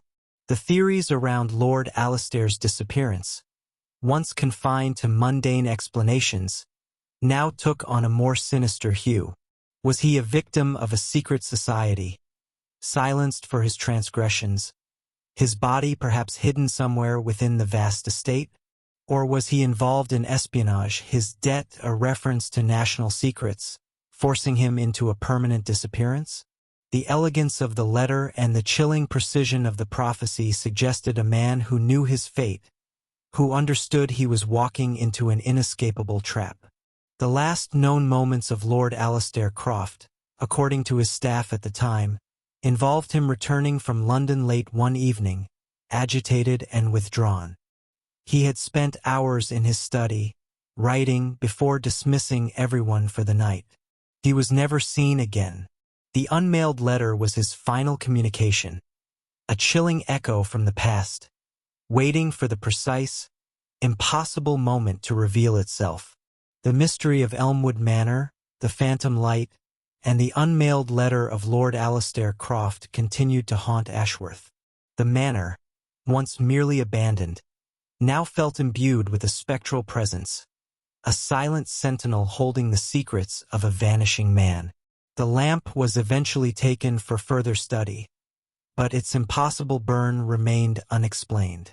To this day, the letter sits in a police archive, a fragile piece of paper holding the last, desperate words of a man swallowed by an unknown, decades-long silence, leaving behind only the cryptic promise of a burning lamp and a profound, lingering question. On a desolate, windswept island off the coast of Maine, the light in the old, solitary lighthouse went dark one frigid morning in January of 1947. When the Coast Guard finally managed to reach the isolated outpost through a raging blizzard, they found the lighthouse keeper, Silas Blackwood, slumped over his desk, a look of profound terror frozen on his face. Scattered around him were dozens of unsent letters, each addressed to various individuals, detailing strange, almost unbelievable encounters with an unseen presence that seemed to actively deter any attempts to leave the island. What terrifying secret had Silas Blackwood uncovered in his lonely vigil, and what urgent warning did he attempt to convey in those frantic, unmailed pleas before his silent, horrifying end? The storm had descended upon the Maine coast with a brutal, unexpected ferocity, trapping the small Coast Guard cutter in port for nearly 3 days. Lieutenant Peterson, a seasoned officer, watched the churning gray waves with growing unease. The light from Blackwood's Point Lighthouse, usually a steadfast beacon against the tempest, had inexplicably vanished during the worst of the blizzard. Silas Blackwood was a man of routine, meticulous and utterly reliable. His weekly reports always arriving on time, his light never failing. His silence was profoundly unsettling.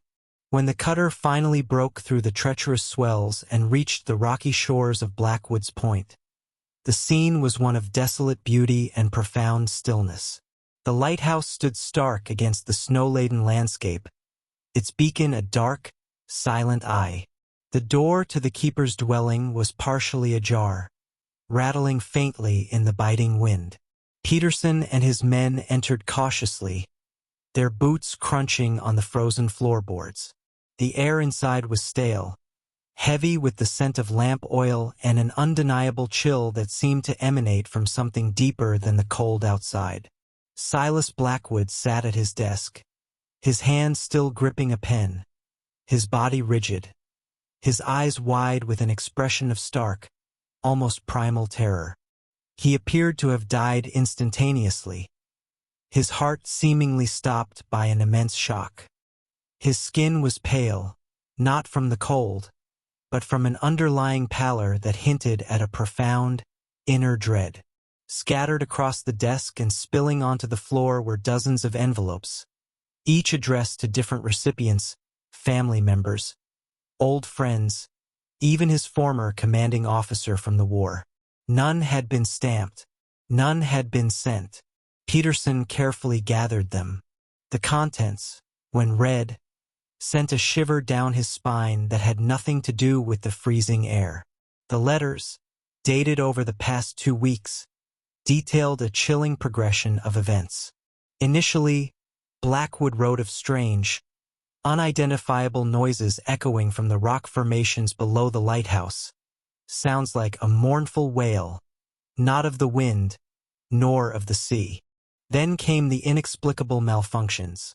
The lighthouse lamp, despite being meticulously maintained, would dim or flicker, sometimes going out entirely, only to reignite moments later, as if resisting some unseen force. He described shadows that moved just beyond the periphery of his vision, and the distinct feeling of being watched, even within the confines of his small, isolated home. More alarmingly, the letters spoke of repeated, thwarted attempts to leave the island. One letter detailed his small rowboat, securely lashed to the dock, being found adrift in the cove, its oars missing. Another described a thick, impenetrable fog that would roll in precisely when he intended to signal the mainland, isolating him further. He wrote of his radio consistently failing when he tried to send anything but routine reports, and how, once, the gears of the lighthouse mechanism had inexplicably seized up the moment he was about to prepare a coded distress signal. The entries grew increasingly desperate, shifting from logical observations to the frantic scribblings of a man confronting an impossible reality. "It doesn't want me to leave," one letter declared in shaky handwriting. "It knows when I try. It interferes." The Coast Guard investigation confirmed the bizarre malfunctions. The lighthouse mechanism, when inspected by engineers, showed no signs of mechanical failure or tampering. The radio, when tested on the mainland, worked perfectly. The rowboat had indeed been found adrift. The terrifying implication was that Silas Blackwood's experiences, as described in his frantic letters, were not the delusions of a lonely man, but a precise, horrifying reality. No footprints other than Blackwood's own were found in the fresh snow leading to the lighthouse. There were no signs of forced entry. The windows were latched. The island was small, uninhabited save for Blackwood, and meticulously searched by the Coast Guard. There was simply no one else there. You might wonder what entity could possibly exert such a precise, terrifying control over a man and his environment. Was it a natural phenomenon, a unique electromagnetic field that affected the machinery and the mind, appearing sentient in its effect? Or was it something else entirely, something beyond human comprehension? Some theories, whispered quietly, spoke of an ancient, sentient presence inhabiting the island, a guardian or a malevolent entity, disturbed by Blackwood's presence, or perhaps by what he was attempting to communicate. The letters themselves were a testament to a man driven to the brink by an unseen, relentless force. They were not paranoid ramblings but detailed, precise accounts of interference, of a barrier. His terror, frozen on his face, was the final, undeniable proof of something that wanted him isolated, silenced, and ultimately stopped. To this day, the case of Silas Blackwood, the lighthouse keeper of Blackwood's Point, remains an unyielding mystery. The unsent letters, a chilling chronicle of an impossible siege, are now archived, a testament to a man who died not by the storm, but by the silent, terrifying presence that refused to let him tell his tale, leaving behind only the cold, stark echo of an unheard warning. The small, idyllic town of Willow Creek, nestled deep in the rolling hills of upstate New York, was a place where generations lived and died, where secrets were believed to be safe, buried beneath layers of familiar comfort. That illusion shattered on a crisp autumn morning in 1983 when Mrs. Agnes Periwinkle, known for her meticulously kept rose garden and equally meticulous memory, opened a letter with no return address. Inside, written in elegant, almost calligraphic script, was a vivid description of a childhood escapade. A mischievous incident involving Agnes, a stolen pie from the annual bake sale, and a hidden confession to her best friend, a secret never breathed to another soul in over 60 years. Who could possibly know such a deeply buried, intimately personal truth, and what unsettling purpose lay behind such a revelation? Mrs. Periwinkle, her hands trembling, initially suspected a cruel prank. But the details were too precise, too impossible for anyone but her and her now-deceased friend to know. The specific flavor of the pie, the scratch on the kitchen counter where she'd almost dropped it, the exact words of her whispered confession under the old oak tree, these were not public knowledge. She cautiously mentioned it to her neighbor, Mr. Henderson, the retired postmaster. He, too, admitted to receiving a similar letter days earlier, detailing a minor infraction from his youth, a momentary lapse in honesty at the local general store, which he had long since forgotten. A cold unease began to settle over Willow Creek. As days turned into weeks, more letters arrived. They were always sent via standard mail, always had no return address, and always contained a precise, often obscure personal memory. A teenage romance secretly conducted in the old abandoned mill. A petty rivalry in a long-forgotten poker game. A small act of kindness performed in secret. The letters were not malicious. They didn't threaten or extort. Instead, they served as silent, unnerving mirrors, reflecting back facets of lives long since lived and forgotten, or intentionally buried. The handwriting remained consistent, elegant, and almost detached. Chief of Police Thomas Redding, a man who prided himself on knowing every family and every secret in Willow Creek, found himself utterly bewildered. His office became a quiet confessional as bewildered residents brought in their enigmatic letters. He gathered them, spreading them across his desk like a bizarre mosaic of collective memory. The paper was standard, common stationery. The envelopes were readily available. The stamps were current. There were no fingerprints, no telltale smudges. It was as if the letters simply materialized. You might wonder about the sheer scale of the operation. This wasn't one or two people targeted. It was a significant portion of the town's adult population. The anonymous archivist, as the sender was morbidly dubbed, seemed to possess an encyclopedic knowledge of Willow Creek's inhabitants, past and present. How could one person possibly know so much about so many, dating back decades? Had someone been keeping meticulous records? If so, why? The theories, whispered in hushed tones over coffee in the general store, ranged from the mundane to the chilling. Was it a remarkably well-informed elderly shut-in, a lifelong observer of human nature? But how could they have access to every secret, including those confined to a single individual's mind? Some wondered if it was a group, a clandestine society dedicated to chronicling the town's true, unwritten history. This seemed overly complex for such a quiet, uneventful town. Others, more prone to superstition, spoke of a ghost, a restless spirit whose purpose was to bring hidden truths to light. Chief Redding, however, was a man of facts, and the facts were absent. The police launched an investigation, interviewing postal workers, local stationery suppliers, even bringing in handwriting analysts. The handwriting, they concluded, was meticulously practiced, almost a learned script, designed perhaps to obscure the sender's natural hand. They checked every resident's known handwriting, but found no matches. There were no surveillance cameras in Willow Creek in 1983, no digital footprints to trace. The sender was a phantom. The mystery deepened when one letter, received by the town's mayor, detailed a private conversation he had had with his dying grandfather 30 years prior. A conversation about a hidden family heirloom, a gold pocket watch that only they knew about. The letter even described the exact spot in the attic where it was eventually found, confirming the archivist's unnerving accuracy. This particular revelation sent a shiver through the town. It wasn't just memory. It was knowledge of things that had been truly, intimately private, and now were suddenly laid bare. The letters continued intermittently for years, fading in frequency but never entirely stopping.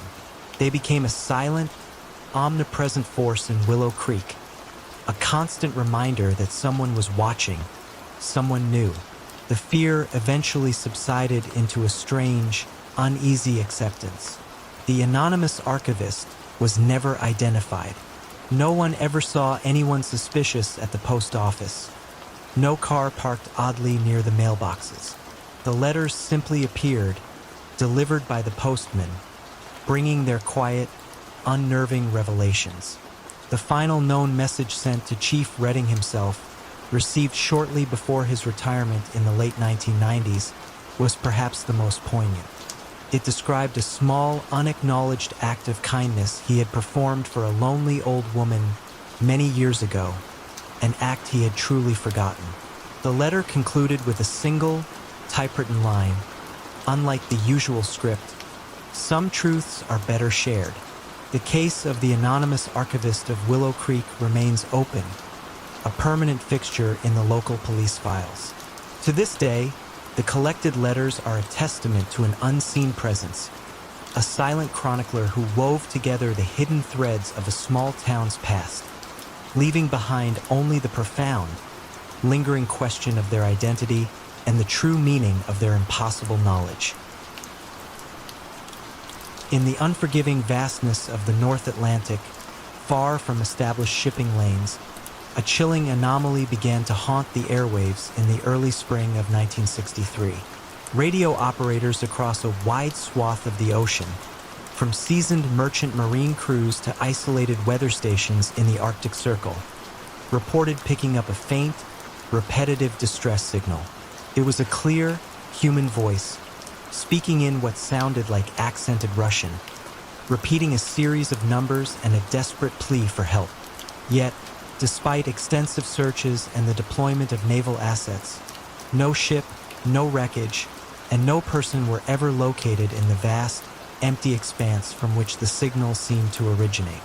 Who was broadcasting this phantom message, and from what desperate, unseen corner of the world did it truly come? The first confirmed report came from the Canadian Coast Guard station in St. John's, Newfoundland. Operator David Chun, a man whose shifts were usually filled with routine weather reports and ship-to-shore communications, was startled by the unexpected transmission.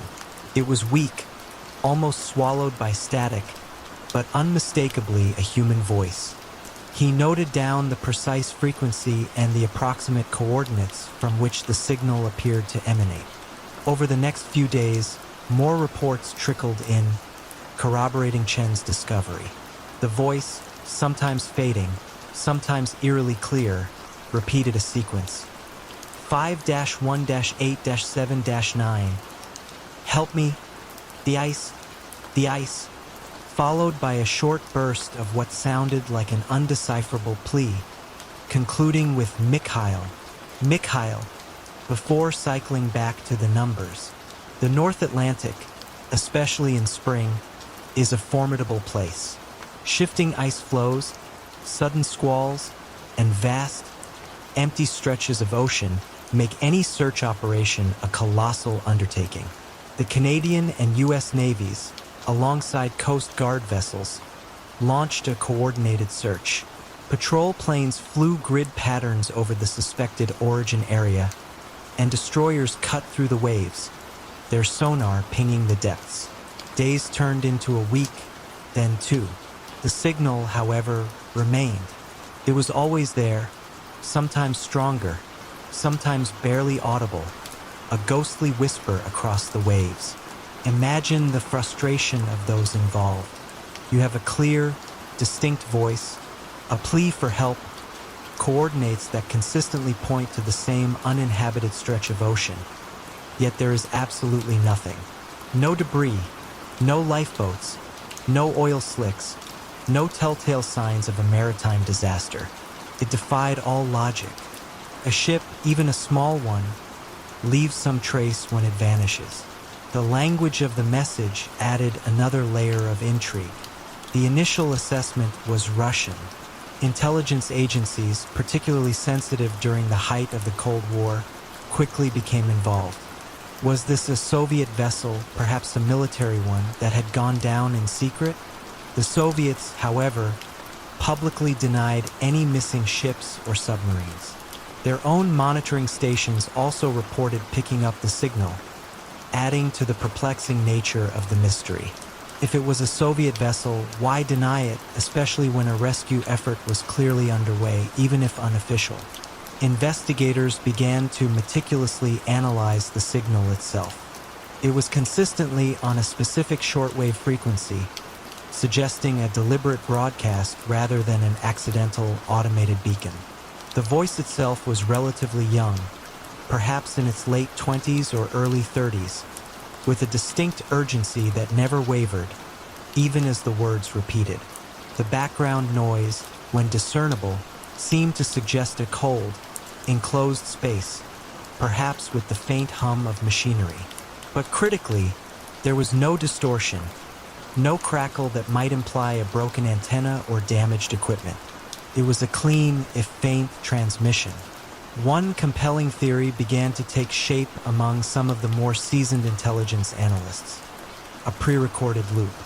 Could the signal be emanating from an automated beacon, activated by some tragic, unseen event, simply playing a final, desperate message over and over? This would explain the repetitive nature and the lack of human interaction or variations in the message. But if so, how was it powered for weeks in the middle of the ocean, and why was the device never found? Another, more unsettling, idea was the possibility of a ghost ship scenario. There have been historical accounts of vessels found adrift with no crew, yet still producing strange phenomena. Could the signal be from a vessel that had been abandoned, perhaps due to an accident, but whose emergency broadcast system had somehow continued to function long after its crew had departed or perished? This still didn't explain the lack of any wreckage. The Mikhail reference also became a point of intense speculation.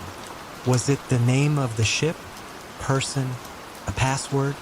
Without further context, it was merely another piece of the auditory puzzle. The chilling mention of the ice suggested a specific danger, perhaps an ice flow or entrapment, but the search area was ultimately clear of significant ice. The signal eventually faded, slowly and intermittently, over a period of several days in late April, until it was gone entirely. Just as mysteriously as it had appeared, the phantom broadcast ceased. The search was officially called off, leaving behind a profound sense of unease and a file thick with unanswered questions. No official explanation was ever offered, and the case of the phantom broadcast of the Atlantic became a unique entry in the annals of unsolved mysteries. The final known moments of whatever or whoever was broadcasting that desperate message remain etched only in the minds of those who heard it, a lingering whisper of human distress from an empty sea.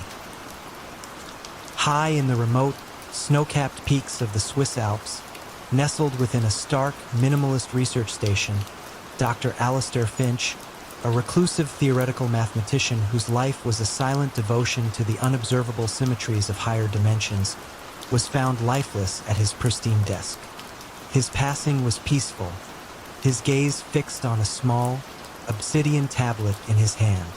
Yet, the tablet, cold to the touch and seemingly devoid of any power source, projected into the air above it a perfect, glowing geometric construct. A complex, constantly folding and unfolding shape that defied the laws of three-dimensional space, its angles and vertices shifting with a silent, mesmerizing fluidity. What impossible geometry had Dr. Finch finally glimpsed? And what profound, shifting truth did this living equation reveal about his final, tranquil moments? It was a brilliant, wind-scoured morning in April of 2008 when the university team arrived at the Alpine Research Station. Dr. Alistair Finch was a legend in his field, a man whose abstract mathematical theories bordered on philosophy, often impenetrable to all but a handful of colleagues. His station, a sleek, self-sufficient structure clinging to a rocky outcrop, was designed for absolute isolation, his communion solely with numbers and theoretical constructs. When his automated satellite link failed to transmit his weekly data packet for the third consecutive time, a cautious concern escalated to an urgent dispatch. The airlock door, usually hermetically sealed, was slightly ajar, rattling faintly in the thin, biting wind. Inside, the station was impeccably ordered, every surface gleaming, every piece of complex equipment humming softly. Dr. Finch sat upright at his primary workstation, his body still, his head tilted slightly, as if in contemplation. A single, focused beam of light from his desk lamp illuminated his face, serene and utterly devoid of distress. He appeared to have simply ceased mid-thought. The preliminary medical assessment, conducted by the accompanying Alpine rescue physician, indicated a sudden, massive cerebral hemorrhage, a swift and painless end. But then, the projection. Clutched loosely in Dr. Finch's right hand was a small, perfectly smooth tablet, crafted from what appeared to be polished black obsidian. It was no larger than a deck of cards, yet it possessed an unnerving weight. It radiated no heat, produced no sound, and showed no discernible signs of power. Yet, from its surface, suspended in the air above it, shimmered a breathtaking, glowing construct. It was a three-dimensional shape, but one that continuously folded and unfolded upon itself, its faces and edges morphing, disappearing, and reappearing in patterns that defied Euclidean geometry. It was a kaleidoscope of impossible angles and non-linear movement, a silent, constantly evolving hypercube of light, mesmerizing and profoundly disorienting to behold. Inspector Werner Braun, a man known for his unflappable demeanor and reliance on empirical evidence, was flown in. He stared at the shimmering projection, a flicker of bewilderment in his eyes. The tablet, when carefully removed from Finch's hand, continued its impossible display, proving it was not a trick of light or a residual neural impression. Its surface was cold, dead to touch, yet the projection pulsed with an inner light, casting faint, colorful shadows on the pristine desk.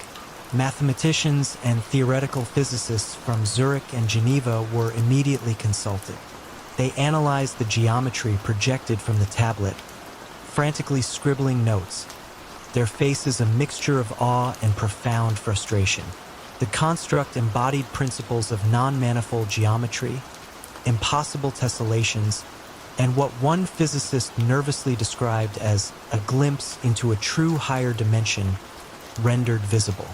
The mathematical equations required to describe such a shape were beyond current human computation, let alone its stable, continuous manifestation. They couldn't explain how the tablet was generating it, or indeed, how the geometry could exist at all within our perceivable space. It seemed to defy the fundamental rules of the universe. Dr. Finch's extensive journals, filled with intricate equations and philosophical musings, offered tantalizing, yet ultimately inconclusive clues. He had been working on a grand unified geometry, a theory that posited the universe was built upon a hidden, constantly evolving set of higher dimensional mathematical structures that occasionally bled through into our reality. He had hypothesized about a hypergeometric compass, a theoretical device that could not only detect these structures but perhaps even interact with them. His final entries grew increasingly intense, speaking of the veil thinning and the pure form of existence. His last sentence, written in a steady hand, simply read, "It is here. I see it." Theories abounded. Had Dr. Finch, through his radical mathematical insights, inadvertently tapped into a dimension beyond our own, and the tablet was a byproduct, a receiver, or perhaps even a projector of this alien geometry? His peaceful death could be interpreted as a final, overwhelming moment of transcendent understanding, his mind simply unable to contain the sheer influx of such profound, unearthly knowledge. Or, more unsettlingly, could the tablet be an artifact of an unknown, possibly alien intelligence, its purpose to convey this impossible geometry, and Finch had simply been the first human mind capable of fully receiving and interpreting its message, albeit at the cost of his life. Despite exhaustive investigation, the origin and nature of the obsidian tablet and its impossible projection remained an enduring enigma. No power source was ever found within it, no components that could explain its function. The projected geometry continued its silent, mesmerizing dance, an eternal testament to a reality beyond human grasp. The tablet, its impossible shape still shimmering in the air, was eventually secured in a highly specialized, shielded vault, its secrets locked away. To this day, the case of Dr. Alistair Finch remains a profound mystery, a chilling testament to the boundaries of human knowledge, and a silent, luminous echo of a truth that perhaps was never meant to be seen. In the hushed, cavernous silence of the University of Cambridge's most ancient library wing, where centuries of knowledge slumbered in leather and vellum, Arthur Penhaligon, the venerable chief archivist and a scholar obsessed with the fragility of forgotten texts, was discovered lifeless at his antique desk. His lamp still cast a pool of golden light over an open tome, its brittle pages seemingly innocuous. Yet, even as the first officer approached, the meticulously penned words within that book began to subtly writhe and shift, lines of Latin subtly morphing into an alien script, then into a language entirely unknown, each letter reforming with a silent, unsettling fluidity. What unwritten truth did this impossible chronicle reveal? And what profound, shifting knowledge led to the scholar's peaceful, yet utterly inexplicable, demise? It was a Tuesday afternoon in February of 1991 when young Eleanor Vance, Arthur Penhaligon's diligent assistant, found the library's rare manuscript section unusually still.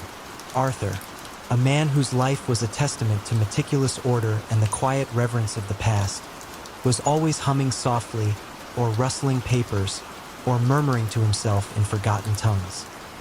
His usual afternoon tea remained untouched on a trolley outside his office door, growing cold. With a faint prickle of unease, Eleanor pushed open the heavy oak door. Arthur sat upright at his desk, his hands resting gently on an open book, his spectacles perched on his nose. A serene, almost beatific, expression graced his features, as if he had simply fallen into a deep, unending contemplation. The room, filled with the comforting scent of aged paper and beeswax, felt unusually heavy with stillness. Eleanor, though saddened, assumed a peaceful natural end for a man of his age. But as the first constabulary officer, Inspector Davies, arrived and approached the desk, the anomaly became terrifyingly apparent.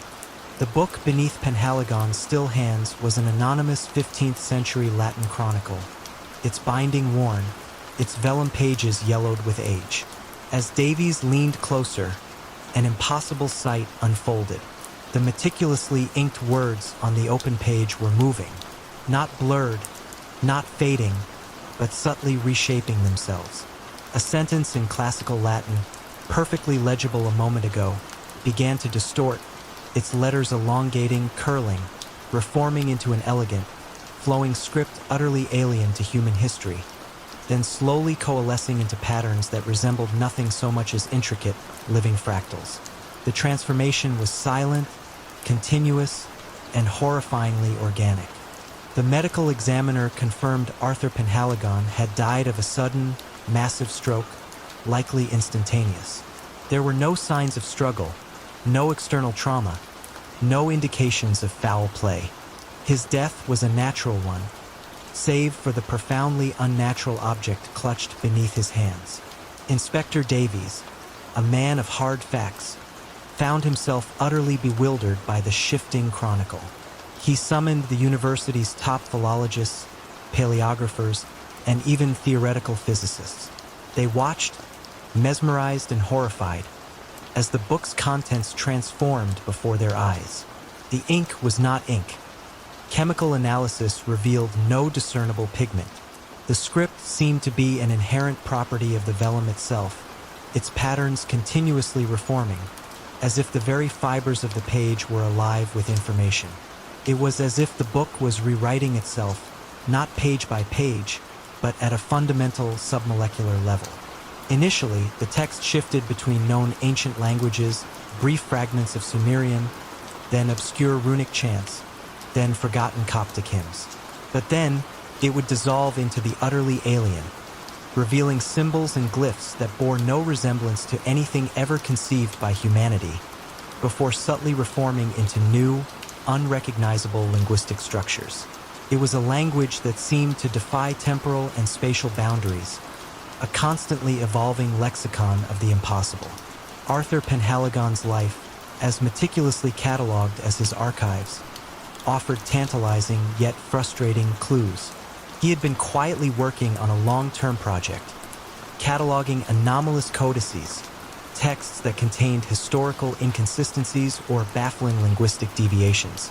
Colleagues remembered him becoming increasingly reclusive in recent months, often working late into the night, muttering about the living word and the deep memory of paper. He had no known enemies, no financial entanglements, and no eccentric hobbies beyond his academic pursuits. The specific book, a donations from an unnamed benefaction years ago, had been listed in the library's inventory merely as Anonymous Latin Chronicle, 15th Century. It had never been thoroughly examined until Penhaligon began his work on anomalous codices. Theories spun in the hallowed halls. Could it be a hidden, incredibly advanced technology, perhaps camouflaged as a medieval text, broadcasting information directly onto its pages? But how could such a device survive centuries and appear entirely organic? Could the book be a sentient entity, a living repository of all knowledge, which chose to reveal itself to Penhaligon in his final moments, perhaps even overwhelming his mind with its infinite, shifting truths? His serene expression hinted at profound comprehension rather than terror. Another, more unsettling, theory posited a temporal or multidimensional anomaly. Perhaps the book was a window into different realities, or a chronicle from a future that constantly rewrote itself, and Penhaligon, in his deep engagement with the text, had simply been consumed by the sheer immensity of its shifting truths. The stroke, then, wasn't just a medical event, but a direct consequence of his mind grappling with information that literally defied the very fabric of reality. Despite every effort, the shifting chronicle could not be stopped, nor its purpose understood. Attempts to photograph or scan its pages proved futile. The images would appear normal for a moment, then blur, the text reforming even on the photograph itself. It was a book that refused to be captured, refusing to be contained. Arthur Penhaligon had died in the presence of a living, breathing paradox. To this day, the book resides in a specially constructed, lightless vault in the deep recesses of the library, its pages still silently shifting, its unwritten truths continually forming and dissolving. The case of Arthur Penhaligon remains an enduring enigma, a chilling testament to the boundary between knowledge and the unknowable, and a mystery that continues to rewrite itself in the silent, dust-laden air of Cambridge. The afternoon of September 2nd, 1978, was remarkably clear and calm over the Scottish Highlands, an ideal day for flying. Yet, it was on this very day that air traffic controllers at Prestwick Airport, their voices usually calm and measured, began to exchange increasingly frantic communications. A private Cessna 172, Flight 349, en route from Inverness to a small private airfield near Oban, had simply vanished from radar screens just south of the forbidding peaks of Ben Nevis.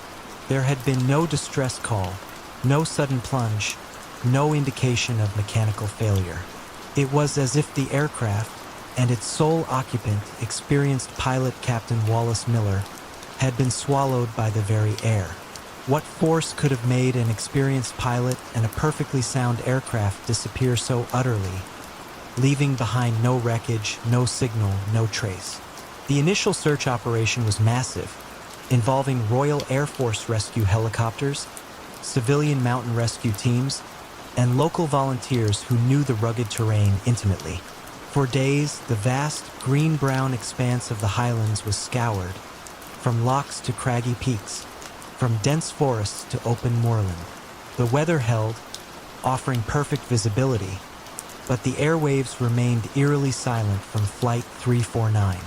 Captain Miller was a well-respected figure in the local aviation community, known for his meticulous pre-flight checks and his cautious approach to flying. He wasn't a risk-taker, and his Cessna, though not brand new, was well-maintained and had recently passed its annual inspection. As the days turned into weeks, the hope of finding Captain Miller or any part of his aircraft began to wane. The official investigation, led by the Air Accidents Investigation Branch, AAIB, meticulously recreated his flight path based on the last known radar contacts. His last recorded communication with air traffic control was a routine check-in, reporting his altitude and position, his voice clear and untroubled. There was no hint of anything amiss. The investigators reviewed every detail: Captain Miller's health, his personal life, the aircraft's maintenance records, even the weather patterns minute by minute.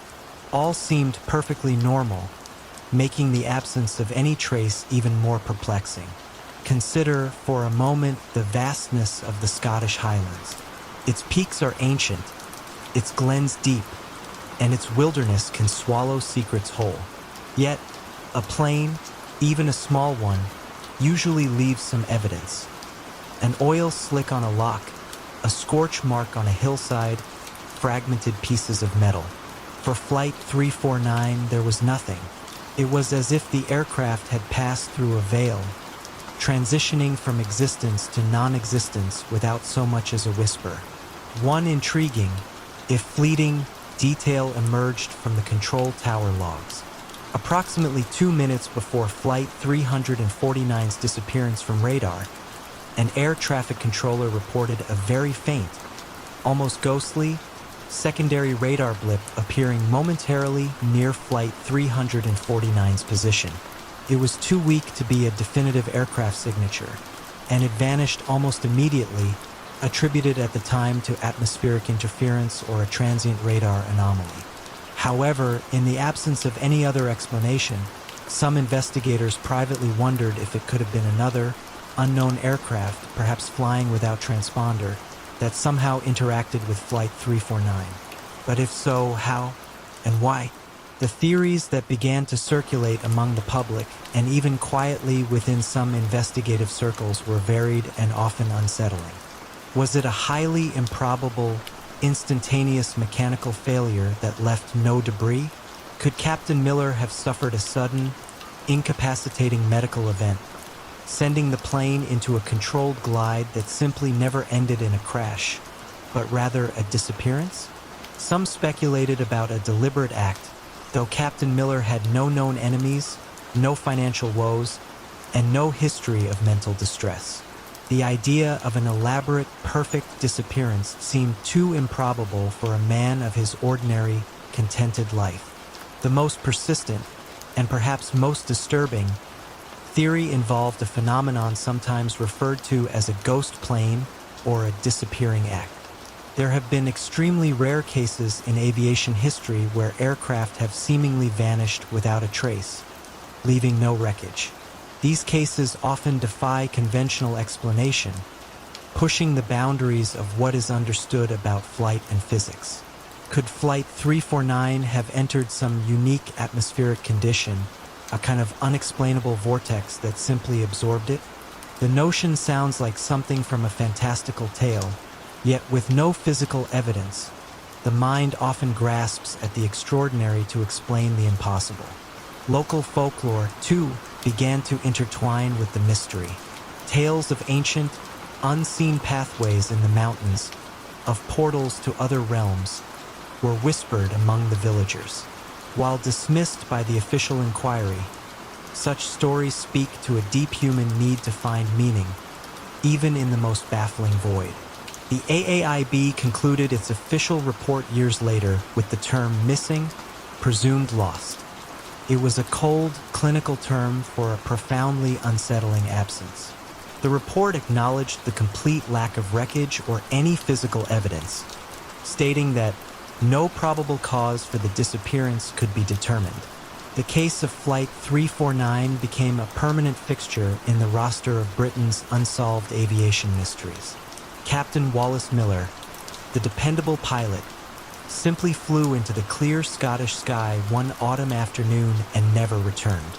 His final known moments were unremarkable: a routine check-in, a steady course, until the moment radar screens showed only emptiness. The mystery of the phantom pilot and his vanishing plane continues to hang over the tranquil highlands, a silent question whispered by the wind across the ancient peaks. In the small, windswept town of Havenwood, tucked away along a forgotten highway that ribboned through the evergreen forests of the Pacific Northwest, the arrival of a quiet stranger at the local motel was an infrequent but unremarkable event. Yet, the man who checked into room 14 on a Tuesday afternoon in the spring of 1989 left behind more than just an unpaid bill. He left an eerie arrangement of items and an undeniable absence. What hidden purpose lay behind the meticulous, almost symbolic placement of everyday objects in his vacated room? And why did the man himself simply cease to exist after his mysterious check-in? Martha Jenkins, proprietor of the Havenwood Motel for 37 years, prided herself on her sharp memory for faces and her keen sense of observation. On April 18, 1989, a man she knew only as Mr. Silas pulled into her gravel lot in a nondescript sedan.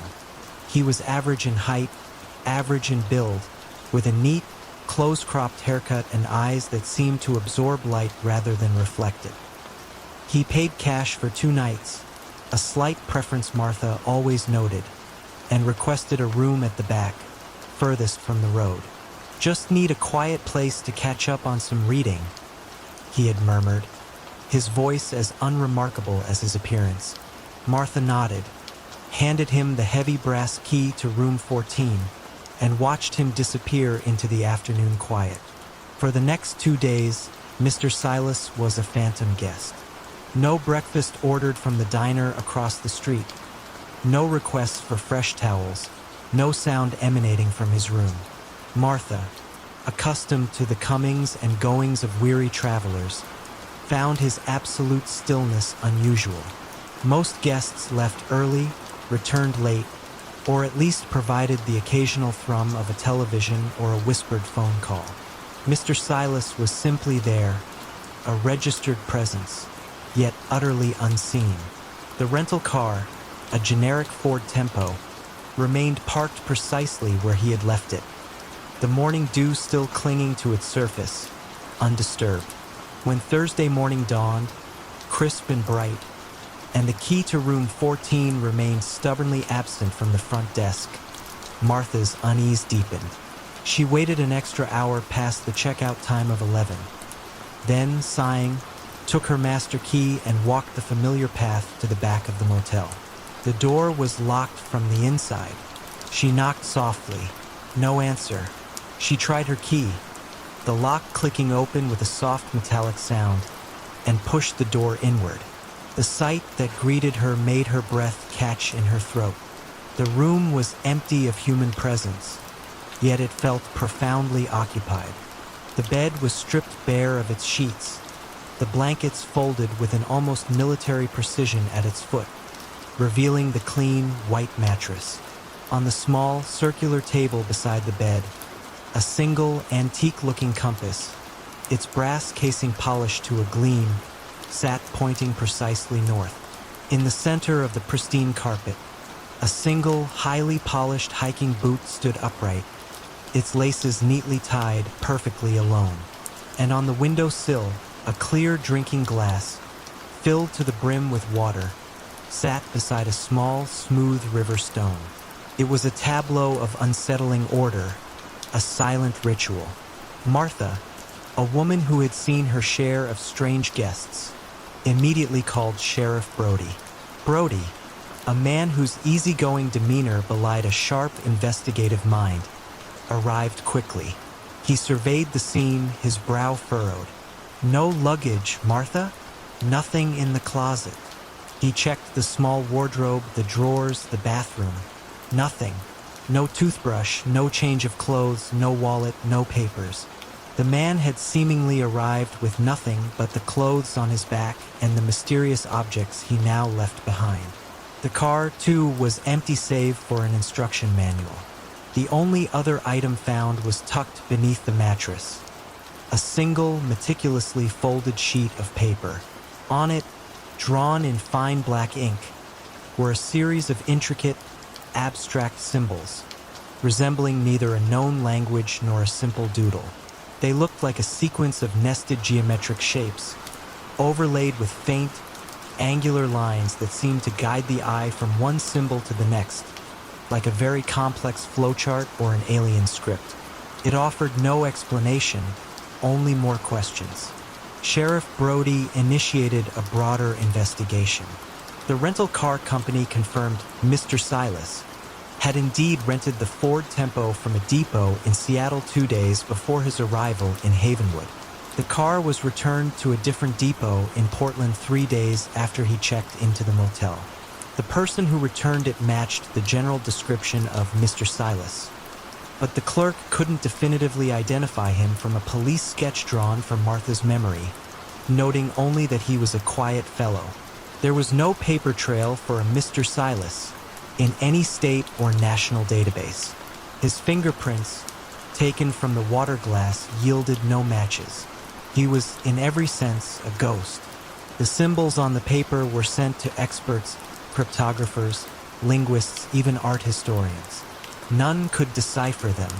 They weren't a known code, not a recognized alphabet, and didn't appear to be a common cipher. Some speculated it was a highly personal message, perhaps a complex memory aid, or even an elaborate piece of performance art. The compass, the lone boot, the glass of water, the river stone, were they elements of a personal ceremony, a coded signal, or something even more profoundly bizarre? One theory that gained quiet traction was that Mr. Silas was not his real name, and his stay in Havenwood was merely a waypoint. Perhaps he was a courier for a clandestine organization, the items in the room a dead drop or a signal to a contact, indicating success or failure. The precise arrangement suggested a deliberate, almost ritualistic action, perhaps designed to convey specific information without words, or simply to mark his passage in a deeply personal, symbolic way. Another unsettling possibility was that he had somehow disappeared from the room, not through the door or window, but through an inexplicable means, leaving behind a farewell puzzle. Despite extensive searches of the surrounding forests and local areas, no trace of Mr. Silas or any discarded belongings was ever found. The rental car was a dead end. The symbols remained an unsolvable riddle. To this day, the quiet enigma of room 14 lingers in Havenwood, a testament to the man who arrived with nothing, left behind a cryptic artistic statement, and then vanished as if swallowed by the very air he breathed, leaving Sheriff Brody and Martha Jenkins forever pondering the silent message of the perfectly placed boot. In the hallowed, dust-laden depths of the university's restricted archives, a section long sealed for its fragile, ancient manuscripts, a faint, acrid scent stirred the midnight air. When the security guard, alerted by an anomalous heat signature on his antique thermal imaging equipment, finally breached the reinforced door, he discovered Dr. Elias Vance, a reclusive historian of lost languages, slumped over a reading desk, his face serene in death. Yet, amidst the charred remains of surrounding texts and the telltale signs of a contained, self-extinguished fire, a single unbound volume lay pristine in his grasp, its parchment pages glowing with a soft, otherworldly light, revealing an intricate, utterly alien script. What forbidden knowledge did this untouched codex hold? And what silent, luminous secret led to the scholar's enigmatic demise within the very heart of the burning archive? It was a frigid January night in 2005 at the venerable University of Heidelberg. The Alte Bibliothek, a sprawling edifice of ancient stone and whispered secrets, was usually a silent, sleeping giant after hours. But tonight, a faint, almost metallic smell of smoke permeated the air in the seldom used West Wing. Gunther Koch, the night watchman, had spent decades patrolling these labyrinthine corridors, and he knew every creak, every echo. This smell was new, unsettling. His thermal sensor, usually reserved for checking heating pipes, registered an unusual hot spot in the famously sealed Ethel Archive, a section locked away for years due to water damage and the extreme fragility of its unique collection. Accessing the Ethel Archive was a logistical nightmare, requiring multiple keys and an authorization protocol that hadn't been fully reviewed in decades. It took Gunther nearly an hour and a call to the head librarian to finally open the heavy oak door. The scene inside defied logic. A small, self-contained fire had clearly occurred. The immediate area around an ancient oak reading desk was scorched black, the surrounding bookshelves charred, and several priceless, leather-bound tomes on adjacent shelves were reduced to brittle ash. Yet, Dr. Elias Vance, a scholar so reclusive he was rumored to live among the texts, sat slumped over the very desk, his head resting on his arm, untouched by the flames. His spectacles were still perched on his nose. He had died, as the later autopsy confirmed, of smoke inhalation, a peaceful yet profound end. But then Gunther saw it. Clutched firmly in Dr. Vance's right hand, lying open on the scorched desk, was a single unbound volume. It was an ancient manuscript, its parchment pages a rich, creamy white, completely pristine. Not a single page was singed, not a corner curled by the intense heat that had ravaged everything else around it. And from the intricate script on its pages, a soft, ethereal blue light pulsed, illuminating the otherwise darkened room with a faint, hypnotic glow. The script itself was the most unsettling detail. Fluid, elegant symbols, unlike any known human language or cipher, interwoven with geometric patterns that seemed to shift subtly as one gazed upon them. Inspector Klaus Schmidt, a man with a pragmatic mind and a healthy skepticism for the sensational, took charge. The fire marshals were immediately baffled. The blaze had no discernible origin, no faulty wiring, no dropped cigarette, no accelerants. And most remarkably, it had extinguished itself without intervention, precisely at the boundaries of the desk, leaving Vance and his codex untouched while incinerating everything else in its immediate vicinity. It's like the fire had a mind of its own, one bewildered marshal admitted. And a very specific target. The luminescent codex became the central enigma. Rare book experts were summoned, their reverent whispers echoing in the quiet archive. They confirmed the parchment was ancient, dating back centuries, but the glowing script was inexplicable. It wasn't ink, pigment, or any known medium. The light seemed to emanate from the material of the page itself. Cryptographers and linguists, called in from across Europe, studied the alien symbols. They were coherent, patterned, undeniably a form of writing, but they bore no resemblance to any known human language, living or dead. It was an unwritten tongue, a language from another place, another time, or perhaps another reality. Dr. Vance's life offered few clues. He was a scholar of exceptional intellect, known for his obsessive pursuit of anomalous texts, manuscripts rumored to contain knowledge outside conventional historical records.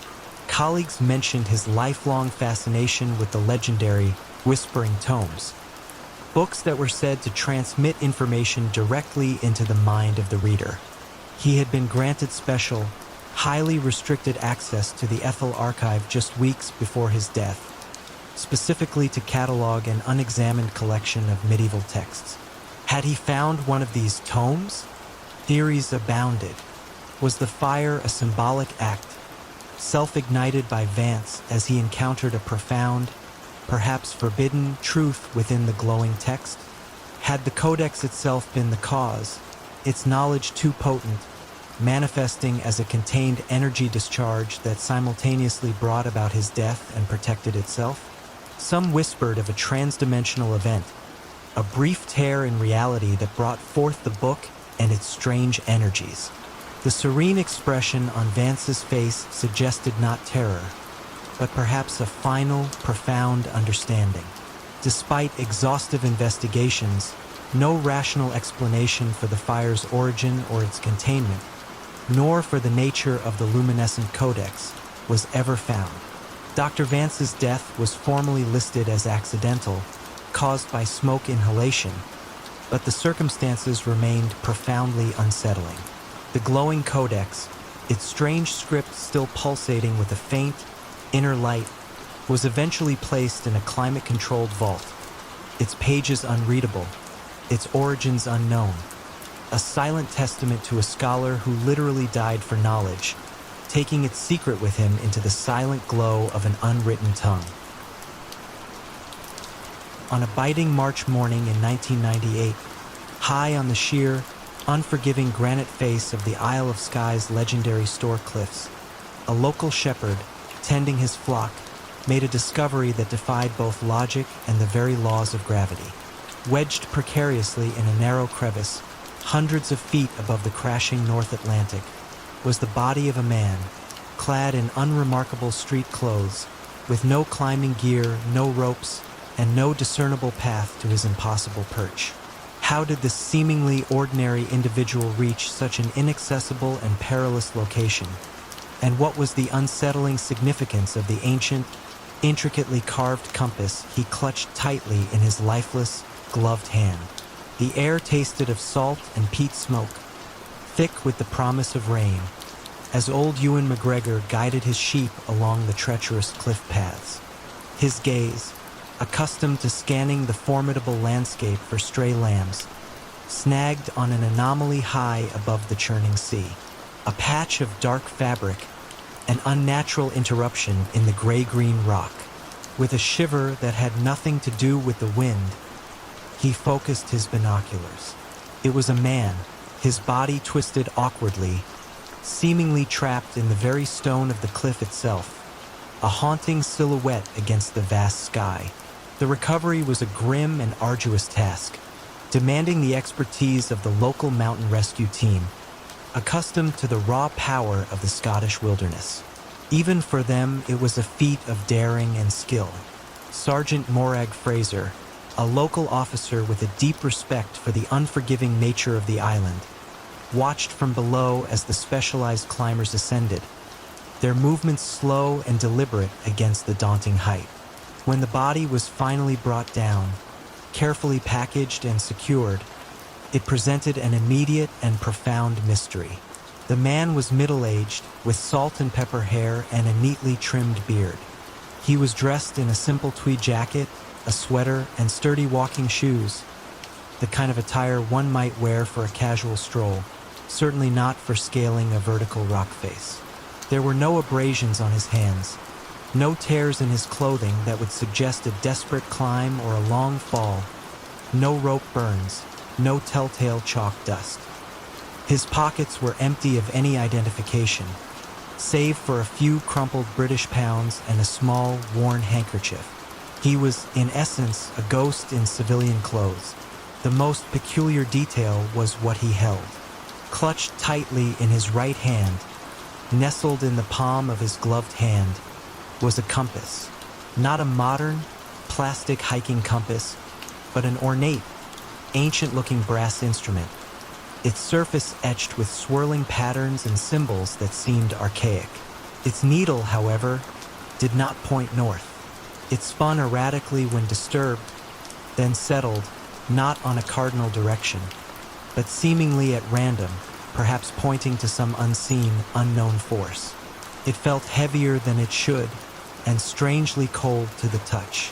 Dr. Alastair MacLean, the regional pathologist, confirmed the cause of death as a combination of blunt force trauma and hypothermia, consistent with falling from a great height and subsequent exposure to the elements.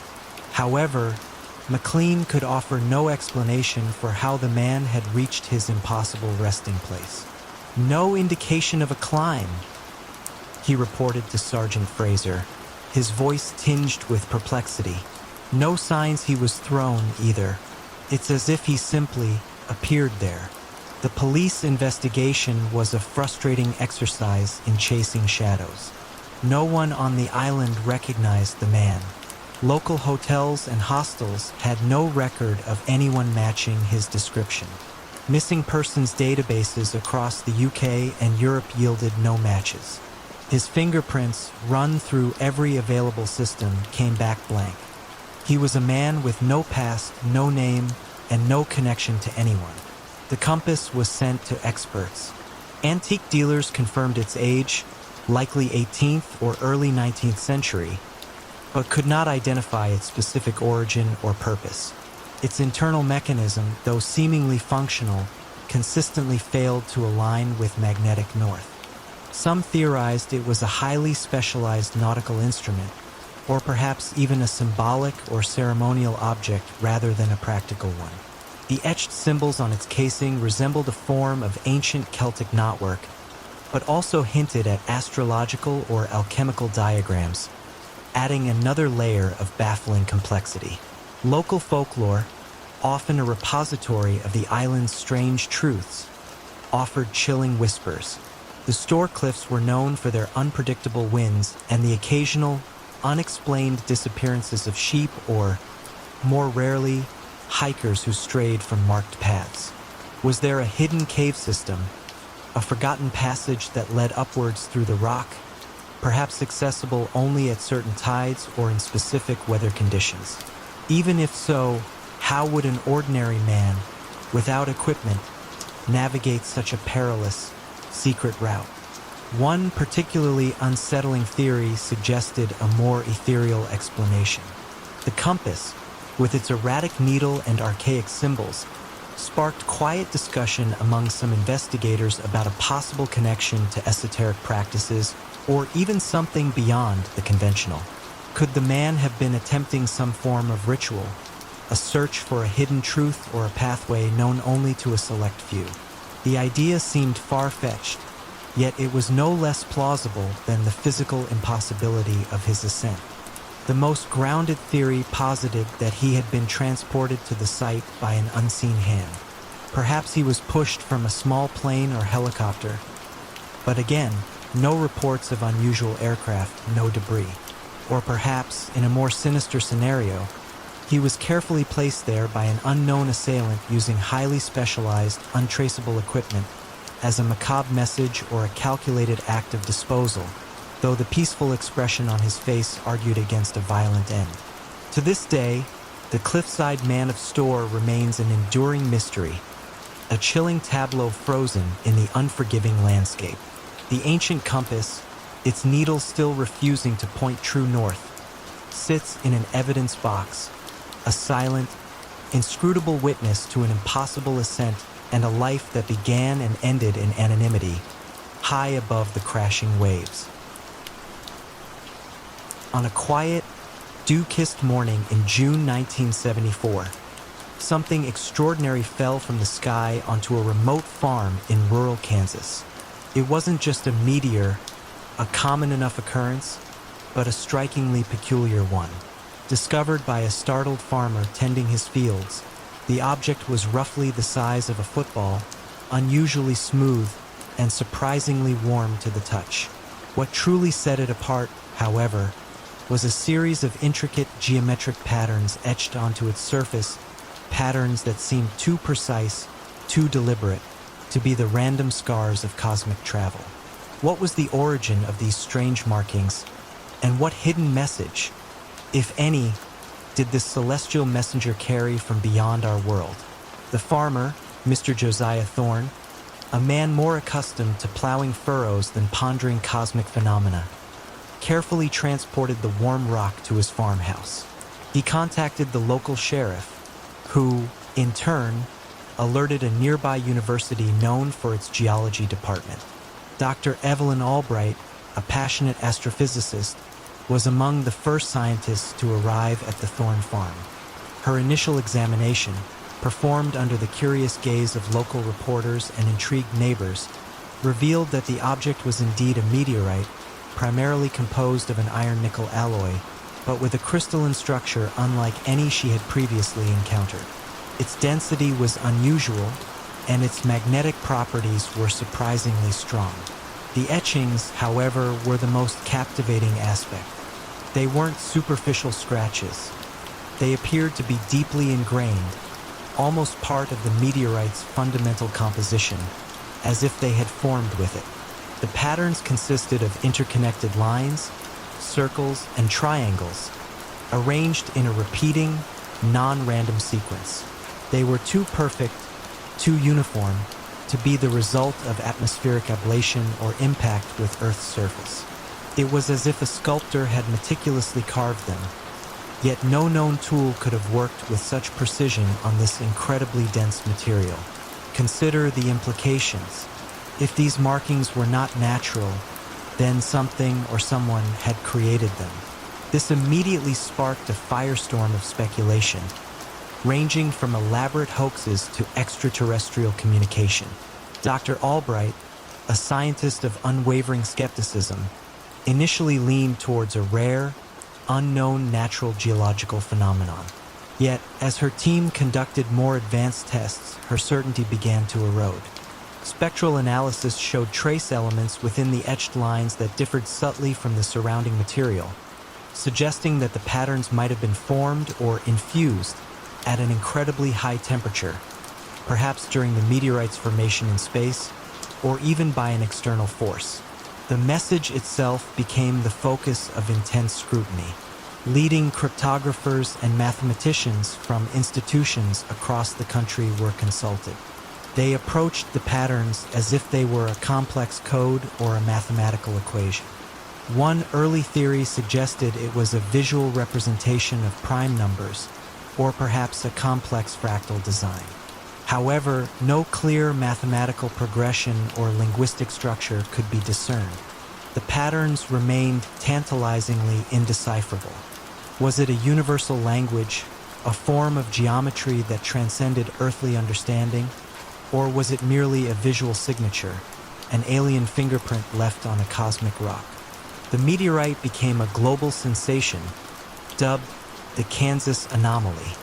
Governments quietly expressed interest, and a veil of subtle secrecy began to descend around the scientific investigations.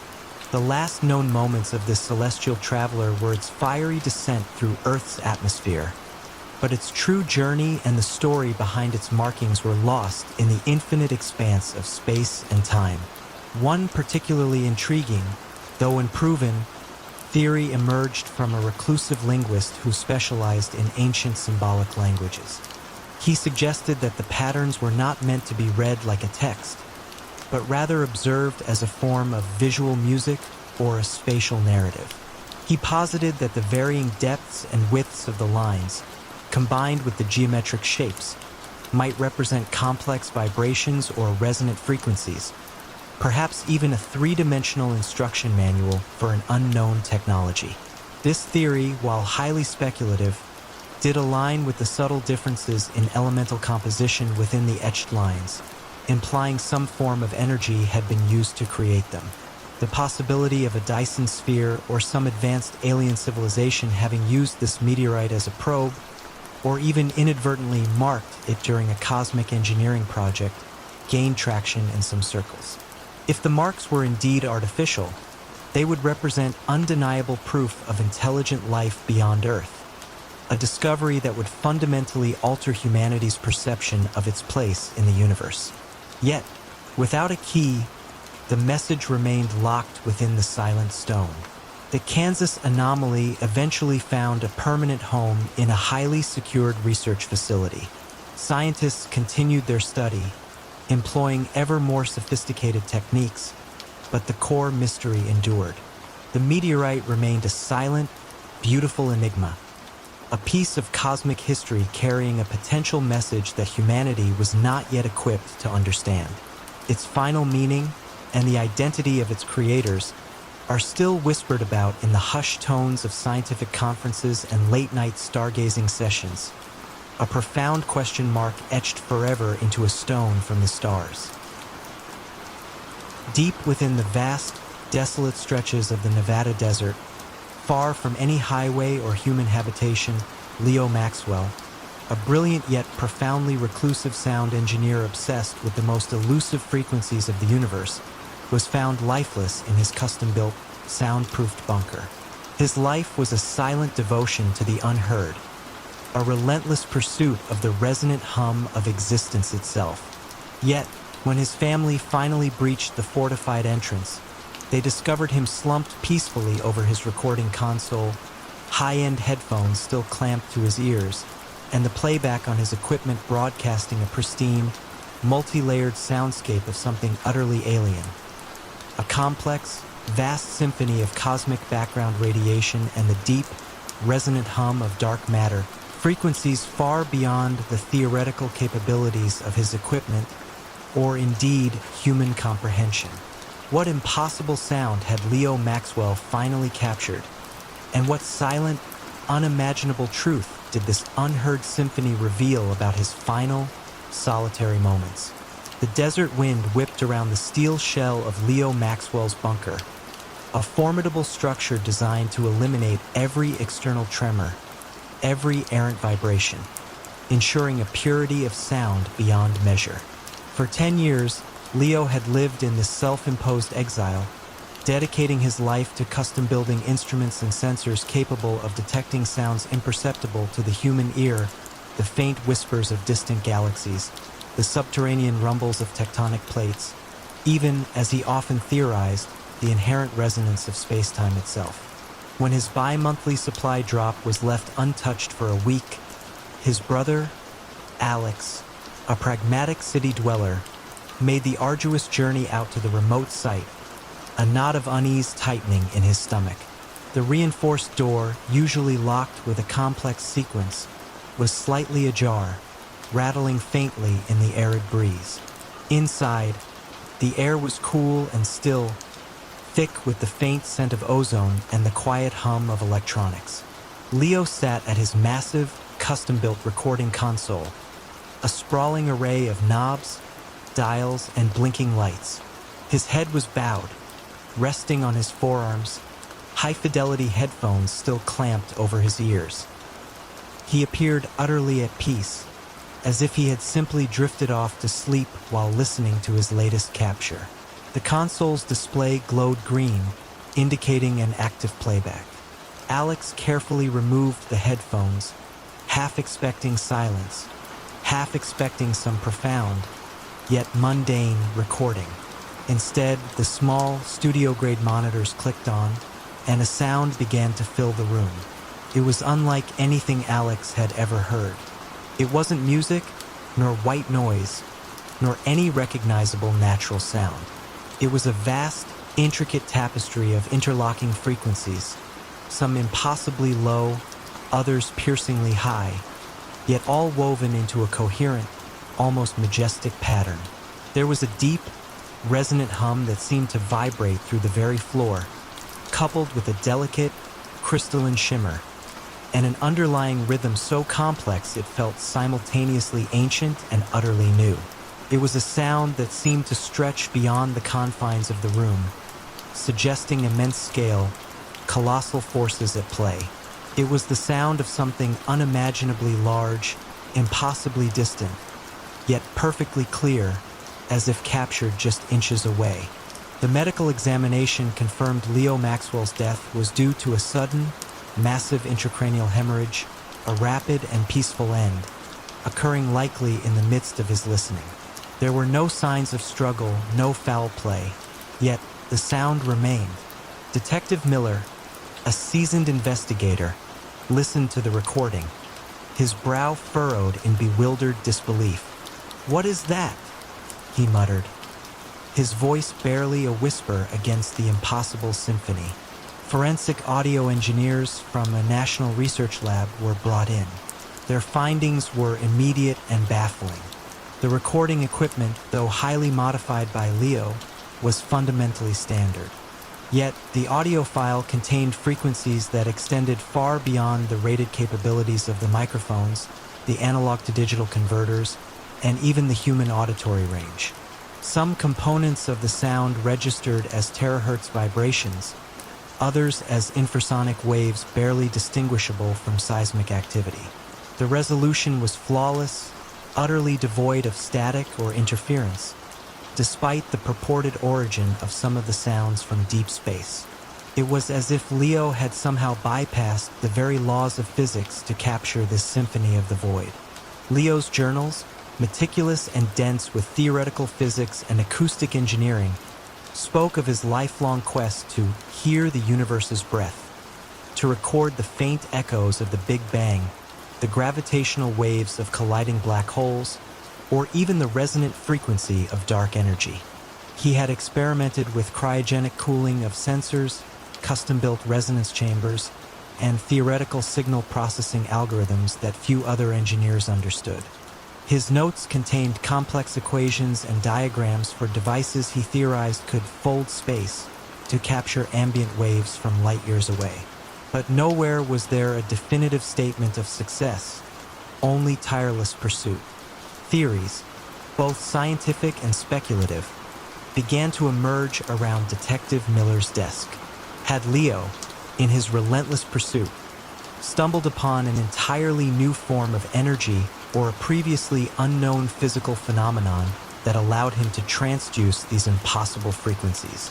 Could the intense concentration, or perhaps even the sheer power of the frequencies he was listening to, have triggered the hemorrhage and overload on his delicate brain? The sheer complexity and non-human nature of the sound hinted at something truly alien, something beyond our current understanding of the cosmos. Another, more unsettling possibility suggested that the sound was not merely captured but transmitted to Leo. Was he a receiver, inadvertently tuning into a signal from an intelligence far beyond our own, a message delivered directly into his consciousness, which his equipment then merely transcribed? The peaceful look on his face, the sense of quiet fulfillment, implied not fear, but profound awe, as if he had finally achieved his life's singular purpose. Despite exhaustive investigation, no explanation for the source or nature of the unheard symphony was ever found. The sound file, too vast and complex for conventional analysis, was eventually archived in a secure facility, its playback capabilities restricted. To this day, the case of Leo Maxwell remains a profound enigma, a chilling testament to the boundary between silence and the unknown, and a mystery that continues to echo with the profound, silent truth of an impossible, alien music from the depths of the void. In the quaint, cobblestone town of Rothenburg ob der Tauber, a place where time seemed to tick with the precision of its ancient clocks, Master Heinrich Richter, the town's most reclusive and celebrated horologist, was found dead in his workshop, slumped over a disassembled pocket watch. His life was a testament to intricate mechanisms and perfect order, yet during his autopsy, a discovery was made that defied all natural law. Nestled impossibly within the very chamber of his heart was a perfectly smooth, jet-black sphere, impossibly dense, humming with a faint, almost imperceptible vibration. How did this otherworldly object come to reside within the master clockmaker, leaving no trace of entry, and what silent secret did its pulsating presence reveal about his final, meticulously ordered moments? It was a crisp morning in May of 2003 when young Jacob, Heinrich Richter's apprentice, arrived at the workshop, his usual cheerful greetings met only by an unnerving silence. Master Richter, a man whose life revolved around the rhythmic click and whir of gears, was always the first to arrive, the scent of oil and brass already perfuming the air. Jacob found the workshop door ajar, a rare oversight for the meticulous clockmaker. Inside, amidst the organized chaos of tiny tools, springs, and cogs, Master Richter sat motionless at his workbench, his head resting on his forearms, a delicate 18th century pocket watch splayed open before him. He appeared to have simply stopped like one of his own mechanisms mid-repair. Dr. Schmidt, the local physician, was summoned. He confirmed the obvious. Master Richter had passed away. The preliminary assessment indicated a sudden, massive heart attack, a quiet end for a man of his age and sedentary profession. There was no sign of struggle, no overturned stools, no broken glass. The workshop was as neat as ever, a tableau of quiet industry frozen in time. But during the routine autopsy at the local clinic, the serenity of the clockmaker's demise was shattered. As Dr. Anya Sharma, the pathologist, made her incision, her scalpel met an unexpected, unyielding resistance within the thoracic cavity. With careful precision, she located the source. Nestled directly within the left ventricle of Master Richter's heart, an area usually reserved for vital blood flow, was a foreign object. It was a perfect sphere, no larger than a pigeon's egg, yet it possessed an astonishing, unnatural weight, as if carved from a material far denser than anything known. Its surface was perfectly smooth, jet black, and cool to the touch. Most unsettling of all, as Dr. Sharma held it, she felt a distinct, faint vibration, a rhythmic hum emanating from within the stone itself, a silent pulse in a body now still. Inspector Klaus Muller, a man of precise logic and unwavering skepticism, was immediately called in. The mystery of the heart stone defied every medical and scientific explanation. There was no surgical scar, no puncture wound, no internal trauma to suggest how such an object could have entered the body, let alone migrated to the very core of the heart without leaving a trace. It was as if it had simply appeared there. The sphere was sent to a battery of experts. Geologists identified it as a form of obsidian, but its perfect spherical shape was utterly unnatural. Such precision of form is unheard of in naturally occurring volcanic glass. Its density was off the charts, defying the known properties of obsidian. Chemists found no unusual elements, yet the faint, rhythmic vibration remained inexplicable, a consistent hum that resonated at a frequency just at the edge of human hearing. It had no discernible power source, no internal mechanism. It was simply there, an impossible object within an impossible location. Inspector Muller delved into Master Richter's life. He was a creature of habit, a solitary genius, renowned for his ability to repair mechanisms no one else could, almost as if he understood them intuitively. He had no known enemies, no family beyond distant cousins, and no recent visitors. His workshop was his world. He rarely left Rothenburg, his only trips being occasional visits to antique fairs in search of rare clock parts. No one recalled him acquiring any unusual or exotic objects recently. Theories, wild and varied, began to circulate. Was it a freak medical anomaly, a calcification that took on an impossible form? But its composition and density argued against this. Could it have been surgically implanted? But by whom, and with what unfathomable skill, leaving no trace? The complete lack of external or internal entry points made this seem impossible. One particularly unsettling theory, whispered by those who knew Richter's profound understanding of timepieces, suggested a link to his work. Could the sphere be a manifestation of his lifelong pursuit of perfect mechanism, or perhaps even a temporal displacement, an object from another time or dimension that materialized within him? The rhythmic hum, like a silent, impossible clock, only fueled such speculation. Or perhaps, in his quest for mechanical perfection, he had stumbled upon something truly ancient, something that had chosen him as its final resting place, a secret given directly to his heart. The most chilling possibility was that the sphere was not merely an object, but a living, growing entity, or even a parasitic one that had chosen Richter as its host, eventually growing to the point where it stopped his heart, its perfect form and constant vibration a final, horrifying signature. Despite every effort, the enigma of Master Heinrich Richter and the silent, vibrating sphere in his heart remained unsolved. The perfect black orb, still humming faintly, was eventually stored in a police evidence vault, a permanent, baffling anomaly. To this day, the question of its origin, its purpose, and its impossible journey into the very core of the clockmaker's being continues to echo, a persistent, unanswerable tick in the quiet annals of the town. In the vast, sun-baked expanse of the Arizona desert, far from the nearest paved road, the silence of a forgotten canyon was broken only by the incessant whine of wind through red rock. Here, at a privately funded archaeological dig, Dr. Theron Cade, a reclusive and visionary archaeologist whose life was a relentless pursuit of lost human technology, was found lifeless in his command tent. He lay peaceful, slumped over a meticulously drawn site map, his vital signs indicating a sudden, silent demise.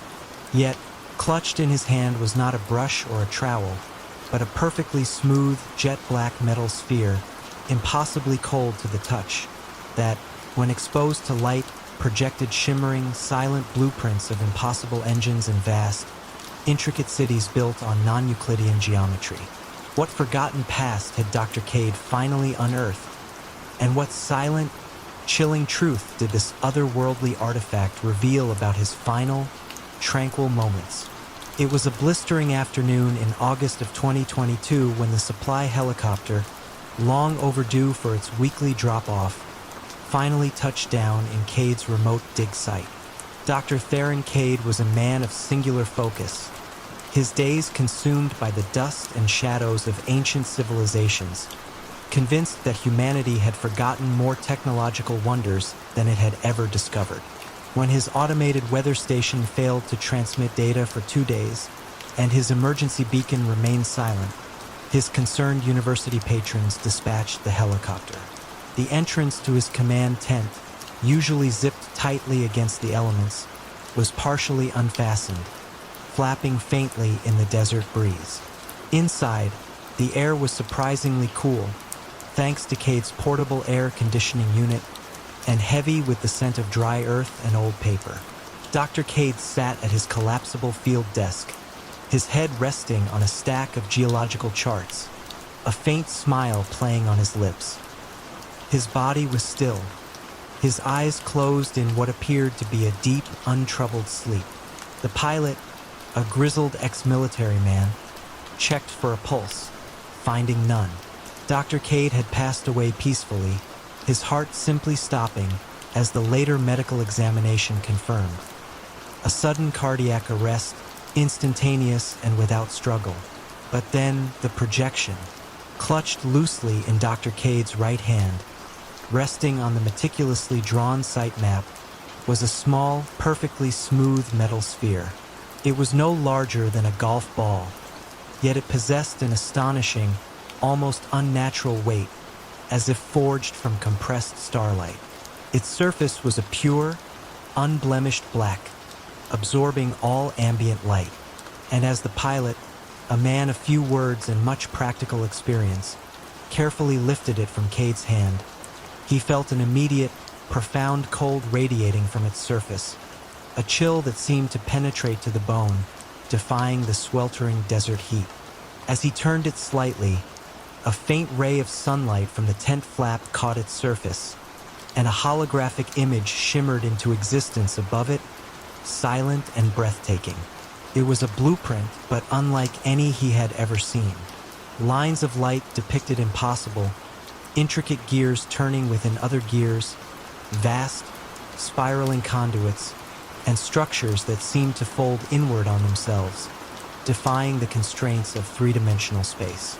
The projections shifted, morphing from the inner workings of a colossal engine to the soaring spires of a city built on inverted logic, then to elegant, flowing schematics of something that resembled the portal. It was a silent ballet of impossible architecture and technology, utterly alien, yet rendered with breathtaking precision. Detective Elena Ramirez, a pragmatic investigator from the county sheriff's office, was called to the scene. She watched the holographic display with a mixture of awe and disbelief.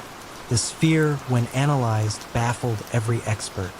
Material scientists found it to be a pure, unalloyed metallic compound, yet its density was off the charts, far exceeding anything known to physics.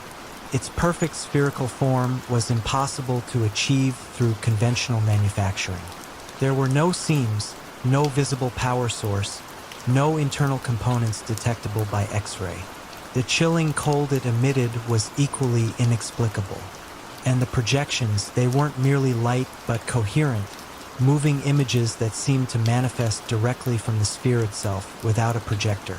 Dr. Cade's journals, filled with dense geological surveys, astronomical alignments, and speculative theories on ancient supercivilizations, offered a tantalizing backdrop to the mystery. He had been convinced that a highly advanced, pre-human civilization once existed on Earth, leaving behind artifacts that defied our current understanding of physics. His most recent entries spoke excitedly of a gravitational anomaly detected deep beneath his current dig site, and a resonant frequency emanating from it. His final entry, scrawled with an almost giddy excitement, read, "It is here, the key.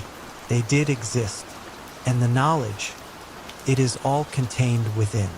The entry ended abruptly mid-sentence, almost as if he had been interrupted by the very revelation he was describing. Theories multiplied in the small, makeshift forensic lab. Was the sphere an alien artifact, a piece of technology from a vastly superior intelligence, its purpose to record and transmit the history or knowledge of its creators? Could Dr. Cade, in his relentless pursuit, have inadvertently activated it, and the sheer influx of such profound, impossible information overwhelmed his mind, leading to his peaceful demise? The serene look on his face suggested not terror, but perhaps a final, ultimate understanding, the culmination of a lifelong quest. Or, more unsettlingly, could the sphere be a fragment of a lost human civilization, a piece of technology so far beyond our current capabilities that its very existence challenges our understanding of human history? Despite extensive investigation, the origin and nature of the chilling sphere remained an enduring enigma. No other similar artifacts were found at the dig site. The sphere, its impossible blueprint still shimmering in the air when exposed to light, was eventually secured in a highly specialized, insulated vault, its profound secrets locked away. To this day, the case of Dr. Theron Cade remains a profound mystery, a chilling testament to the boundaries of human knowledge and history, and a silent, luminous echo of a truth that perhaps was never meant to be discovered.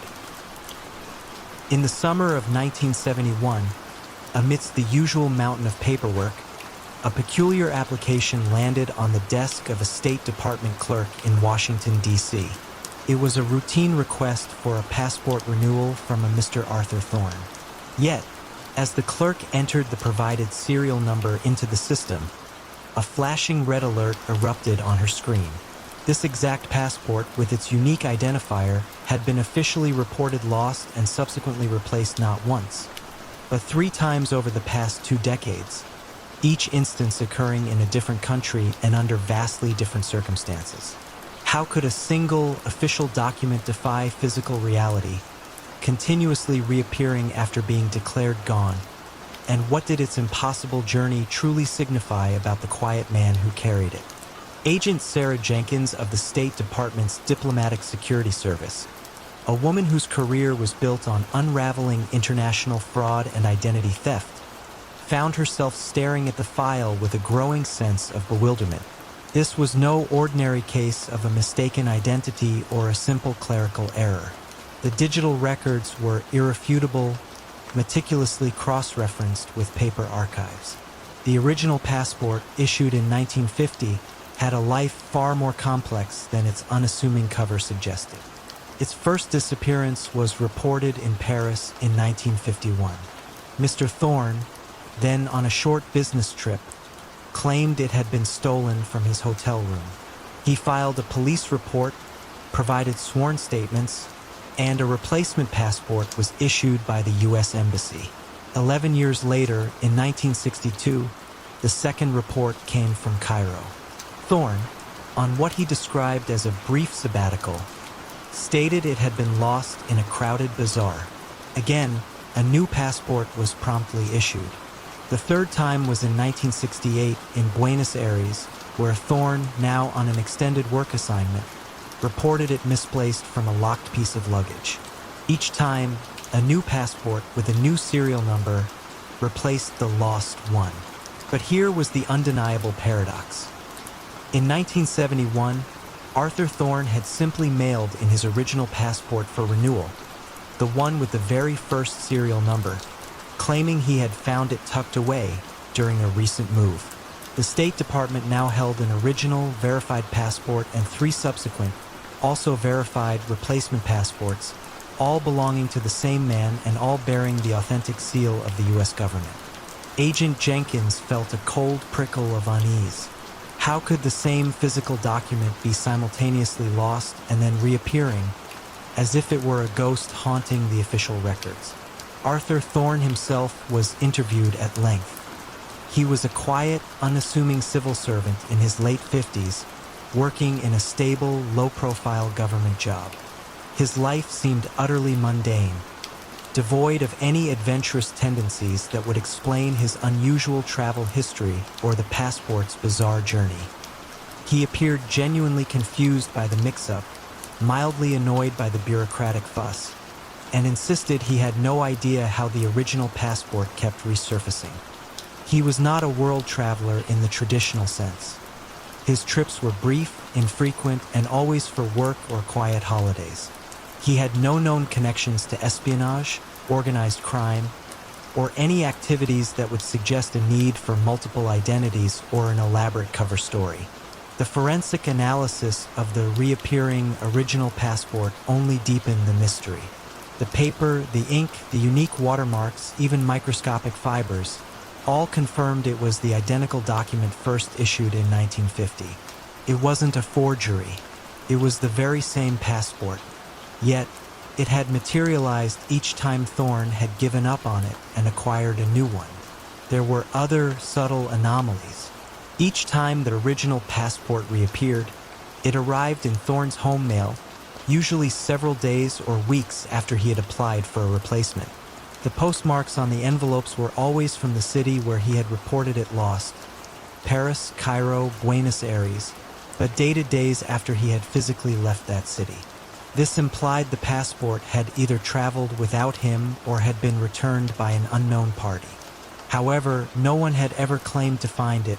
No Good Samaritan had ever sent it back through official channels. Simply arrived. Furthermore, on the inside back cover of the reappearing passport, a small, almost invisible symbol, a tiny, stylized T within a circle, was found embossed. It was not present on the initial issue, nor on any of the replacements. Thorne denied any knowledge of it. The theories explored by Agent Jenkins's team ranged from the bizarre to the almost impossible. Was Thorne suffering from a rare, undiagnosed dissociative disorder, unconsciously misplacing and then retrieving the passport in a fugue state? But how could he transport it across continents without recollection? Could he be an unwitting pawn in some sophisticated, long-term intelligence operation, the passport a kind of dead drop or a coded message carrier? Yet, his unassuming life offered no corroborating evidence. The most unsettling thought was that the passport itself was somehow imbued with an inexplicable property, a strange, almost sentient attachment to Thorne, finding its way back through means that defied the known laws of physics. A localized reality glitch, perhaps, a persistent echo of an object refusing to be discarded. The last known moments of this particular paradox were those of mundane frustration for Arthur Thorne. He grew weary of the interrogations, the implication of subterfuge he couldn't understand. He eventually retired early, moving to a quiet, isolated town, seemingly trying to escape the strange phenomenon that clung to him. The State Department, unable to reconcile the conflicting realities, eventually filed the case of Arthur Thorne's passport under unexplained anomaly. To this day, the original passport, along with its numerous duplicates, resides in a secure, rarely accessed government archive, a silent testament to a man whose life became inextricably linked to an object that refused to stay lost, perpetually challenging the very fabric of known reality. The room at the Grand Hotel, number 304, appeared untouched, a pristine tableau of an expected departure. The bed was made with crisp, hospital corners, the evening newspaper folded neatly on the bedside table, and a small leather valise sat beside the wardrobe. Yet, the man who had occupied it for 3 days was gone. Not a trace of him exiting the building on any of the hotel's logs or through its vigilant, if somewhat aging, staff. What became of the quiet guest who vanished from his locked room, leaving behind only the ghost of his presence and an unsettling silence? It was a Tuesday morning in October of 1957, in a quiet, rain-kissed city nestled in the heart of Belgium. The air carried the scent of damp cobblestones and the faint aroma of freshly baked bread from a nearby pâtisserie. Marie Dubois, the hotel's most meticulous chambermaid, paused outside room 304, her knuckles hovering near the polished oak. Mr. Henri Dubois, as he had signed the register, was due to check out that morning. There had been no answer to her earlier knock, a soft, polite tap that usually prompted a rustle within. Today, only stillness. She unlocked the door with her master key, the mechanism clicking with a familiar, mechanical sigh, and stepped inside. The scene that greeted her was one of profound ordinariness, which, in its very perfection, became extraordinary. The curtains were drawn back just so, allowing a gentle autumn light to filter in. The ashtray on the writing desk was clean, the single, unsmoked cigarette still resting in its groove. A worn but neatly pressed suit jacket hung on a hanger within the open wardrobe, and a pair of polished, black shoes stood beneath it. The small valise, as noted, was there. Nothing seemed amiss, nothing stolen, nothing disturbed. No note, no hurried mess, no sign of anything untoward. It was as if Mr. Dubois had simply ceased to be, dissolving into the very air of the room, leaving his mundane possessions as a silent, perplexing monument. Marie, a woman accustomed to the subtle disarray left by travelers, felt a prickle of unease. This was too neat, too quiet. She called down to the front desk. Monsieur Dubois from 304. He seems to have left without checking out. The receptionist, a stout woman named Madame Leclerc, checked her ledger. But he hasn't returned his key, Marie, and no one saw him go. Within the hour, the local police were involved. Inspector Laurent, a man with tired eyes and a mind like a steel trap, surveyed the room. Every detail was noted, every surface examined. The windows, thick panes of glass, were latched securely from the inside, their old-fashioned mechanisms undisturbed. The door, when Marie had found it, was locked from the inside. There was no secret passage, no hidden compartment, no chimney wide enough for a person. The room was a box, seemingly sealed, and its contents bore no witness to an impossible exit. Did anyone see him after he returned last night? Laurent asked Madame Leclerc, his voice calm, almost meditative. Madame Leclerc recounted Mr. Dubois's arrival 3 days prior. He had paid cash, a common enough practice then.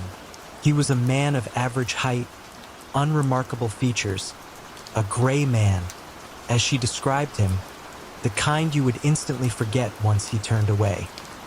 He had spoken little, requested no services, taken his meals outside the hotel. No one had noticed him leave his room after dinner on Monday night. No one had noticed him at all, in fact, since he had taken the stairs to the 3rd floor. The police broadened their inquiry, interviewing every guest and staff member. Not a single person recalled seeing Mr. Dubois exit the hotel that Tuesday morning, nor had anyone seen him since Monday evening. The name Henri Dubois turned out to be a dead end.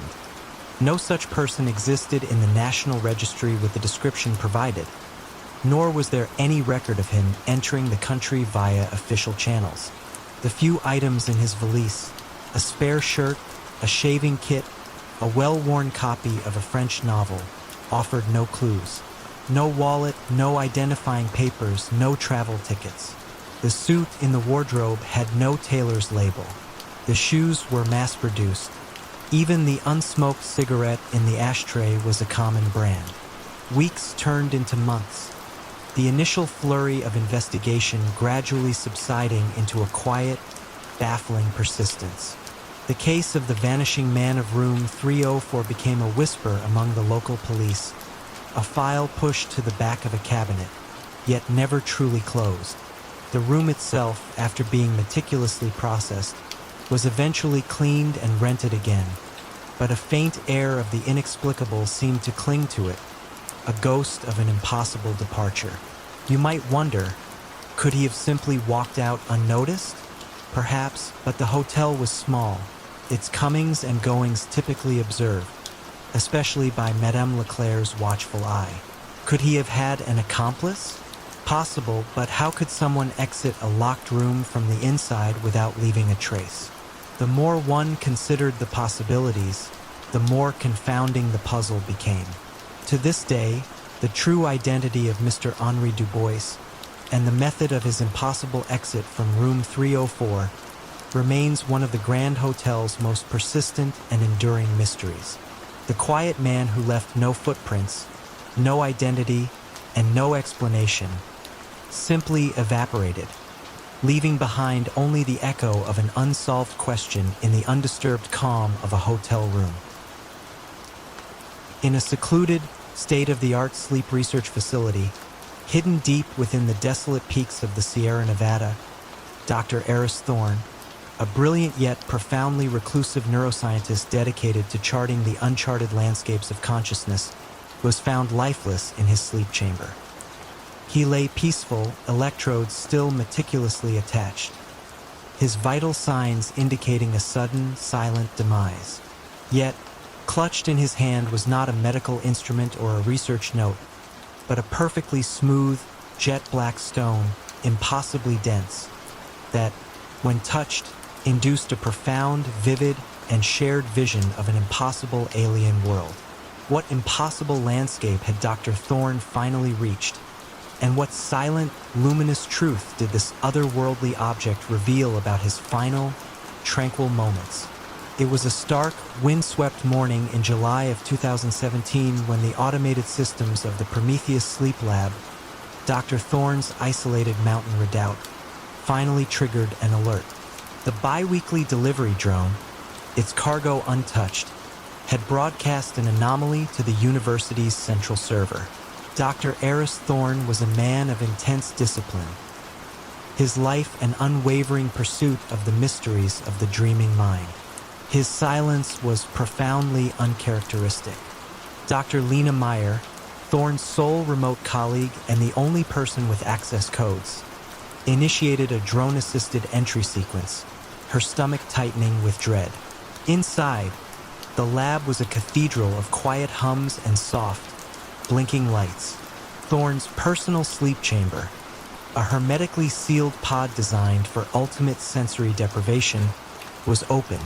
Dr. Thorne lay on the specialized bed, his body perfectly still, the intricate web of EEG leads and biometric sensors still affixed to his head and chest. He appeared to have died peacefully in his sleep, his face serene, a faint smile playing on his lips. The preliminary data from his monitors, accessed remotely, indicated a sudden, massive neural event, a cascade failure in the brainstem, instantaneous and painless. But then Lena noticed it, clutched impossibly in his right hand, nestled firmly against his palm, was a perfectly smooth, jet-black stone. It was an oval, about the size of a pigeon's egg, and possessed an unnerving density, far heavier than its size suggested. Its surface, polished to a mirror-like sheen, absorbed all light, appearing as a pure void. And as Lena, with a sense of both awe and trepidation, gently pried it from his grip, she felt a strange, almost imperceptible warmth emanating from its surface, a subtle, rhythmic pulse that seemed to thrum against her skin. Detective Sergeant Elias Khan, a pragmatic man from the Regional Sheriff's Department, arrived hours later, helicoptered in through the mountain passes. The scene was baffling. No forced entry, no signs of struggle, no obvious foul play. Thorne's death was natural, yet the object in his hand was anything but. Khan carefully took the stone, and as his bare thumb brushed its surface, a sudden, blinding rush of imagery flooded his mind. He saw a landscape of impossible, crystalline trees, their branches shimmering with internal light beneath a sky of swirling, iridescent nebulae. Figures moved in the distance, forms that were simultaneously human and utterly alien, their movements fluid and graceful. The vision lasted only a fraction of a second, but it was vivid, coherent, and profoundly disorienting. He nearly dropped the stone. The black stone became the focus of the investigation. When other team members, forensic experts, and later consulting neuroscientists touched it, they reported similar, yet strangely unified, experiences. Each person described a brief, vivid vision of the same alien landscape, the same crystalline trees, the same shimmering sky, the same moving figures. It wasn't a subjective dream based on personal memories, but a coherent, shared, external vision.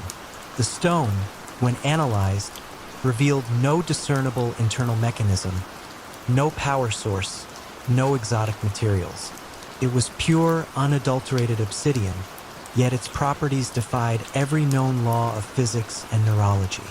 Its density remained inexplicable, its warmth inexplicable, and its ability to induce shared visions utterly beyond comprehension. Dr. Thorne's life, as chronicled in his meticulous journals, offered tantalizing clues.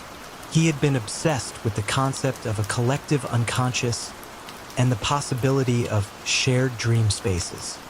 His most recent entries spoke of experiments with resonant frequencies and proto-consciousness fields. hinting at a breakthrough involving a unique, naturally occurring geode he had acquired from an anonymous source months prior. He believed it was a neural conduit, a key to unlocking a universal dream state. His notes grew increasingly theoretical, moving from traditional neuroscience to esoteric philosophy, and finally, to almost poetic descriptions of the grand tapestry of shared perception. He seemed on the verge of proving something truly revolutionary. Theories multiplied. Was the stone an artifact from an ancient, forgotten civilization that had mastered mental projection and collective consciousness? Or perhaps an alien device, its purpose unknown, that had landed on Earth and was only now activated by Thorne's pioneering research? Could Thorne himself have engineered a way to connect with such a phenomenon, and his death was simply the final, peaceful merging of his consciousness with this grand, shared reality? The serenity on his face suggested not a violent end, but a quiet transcendence, a final step into the very landscape he had sought to understand. His death might have been the ultimate success. Despite exhaustive investigation, no origin for the onyx dreamstone was ever found, nor was any conventional explanation for its properties.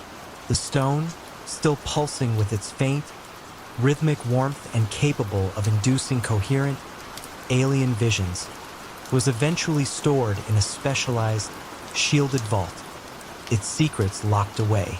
To this day, the case of Dr. Eris Thorne remains a profound enigma, a chilling testament to the boundary between waking and dreaming, and a mystery that continues to resonate with the echoes of an impossible, shared, and utterly alien world. It was just past dawn on a blustery Tuesday in May 1952 when a local fisherman, out checking his lobster pots, stumbled upon a sight that would confound the quiet coastal community of Seabrook for decades. Lying perfectly still on the damp, cool sand of Seabrook sands, nestled against a drift of seaweed and pebbles, was the body of a man. He appeared to be sleeping, dressed in an impeccably tailored suit, a pristine white shirt, and a silk tie that was still perfectly knotted. Yet, a closer look revealed the unsettling truth. This man was clearly deceased, with no visible injuries and a serene, almost composed expression. Who was this mysterious individual, and why was he left on such an isolated stretch of beach, with no identification to speak of? The discovery quickly brought a small contingent of local constables to the scene, their uniformed figures stark against the vast, empty expanse of the beach. The air was crisp, carrying the scent of salt and iodine, and the only sounds were the rhythmic hush of the waves and the occasional cry of a gull overhead. Sergeant Thomas Mallory, a man whose career had seen its share of local disputes and petty thefts but few genuine mysteries, surveyed the scene with a furrowed brow. The lack of any struggle, any sign of distress, was immediately puzzling. It was as if the man had simply laid down and drifted away, or perhaps been placed there with deliberate care. The initial examination revealed a man in his late 40s or early 50s, well-nourished, and with a distinct, almost aristocratic air about him. His pockets, to the surprise of the officers, were entirely empty. No wallet, no keys, no loose change, not even a handkerchief. Every label on his expensive clothing had been meticulously cut away, leaving only the bare threads where names or brands once were. It was an act of deliberate erasure, designed to make identification impossible. But why such painstaking effort for an unknown, seemingly ordinary man? This was no typical drifter. The body was transported to the nearest mortuary, a somber building in the neighboring town. Dr. Evelyn Reed, the local coroner, began her examination with a quiet diligence. There were no obvious signs of violence, no poisoning readily apparent through standard tests. The internal organs were healthy. The man had died peacefully, or so it seemed, but from no natural cause she could pinpoint. It was as if life had simply departed him, leaving behind only a perfectly preserved shell.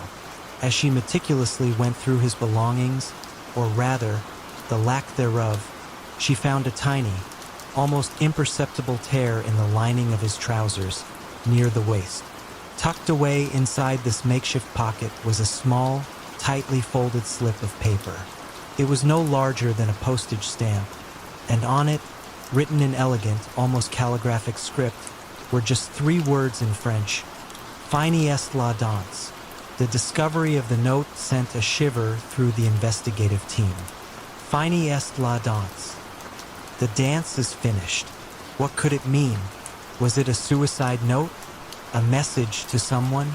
Or something far more complex? The phrase itself was poetic, almost theatrical, stirring the imaginations of those involved. Sergeant Mallory consulted with local academics and literary enthusiasts. Eventually, a retired literature professor from the nearby university recognized the phrase. It was a line from a rather obscure 19th century French play, a tragic drama involving espionage and betrayal, culminating in a character's quiet, resigned demise. The search immediately turned to local libraries and bookstores, hoping to find a copy of this particular play, or perhaps even a more common anthology that might contain the line. Days turned into weeks, and the anonymous man lay unclaimed. His face, reconstructed by a police artist, appeared in newspapers across the country, but no one recognized him. He was a ghost in the records, a phantom man who had seemingly materialized on the beach from thin air. Then, almost a month after the discovery, a librarian in a town 50 miles away contacted the police. She recalled a copy of the specific play, a rare first edition, having gone missing from a special collection. It had been checked out by a man whose description vaguely matched the one circulated, but he had used a library card with a generic, common name and an address that later turned out to be fictional. When the police visited the address, they found an empty, long-abandoned cottage. But on the dusty, worn floorboards of the cottage's main room, partially hidden beneath a loose floorboard, they found another slip of paper, identical in size and paper typed to the one found in the dead man's trousers. This one contained a sequence of what appeared to be random letters and numbers. K8R2M9L1P5S7Q6T3. This new clue only deepened the enigma. Was it a code? A cipher? The police brought in cryptography experts, but the short sequence offered little purchase for standard methods. It seemed too brief, too fragmented. Was it part of a larger message? The possibility of espionage became a very real theory, especially in the tense post-war political climate. Had this man been a spy, compromised and silenced? Was Fini est la danse a prearranged signal? A final, chilling sign-off? The last known moments of the man remained elusive. No one reported seeing him arrive in Seabrook, or anyone matching his description. There were no cars found abandoned nearby, no train tickets purchased. It was as if he had simply walked onto the beach from nowhere. Some theories suggested he might have arrived by boat, perhaps dropped off by a larger vessel under the cover of darkness. Others whispered of a clandestine meeting gone terribly wrong, with an unknown assailant carefully posing the body to mislead investigators. Decades passed. The file on the man of Seabrook Sands remained open, a perennial question mark in the annals of local crime. The police department kept the cryptic notes and the photograph of the man, forever hopeful that new technology or a new piece of information might surface. The mystery of his identity, the true meaning of Fini est la danse, and the purpose of the strange code lingered like the salty mist over the very sands where he was found. To this day, the quiet man of Seabrook Sands sleeps in an unmarked grave, his story unfinished, his true identity and the truth behind his final dance forever lost to the whispering waves.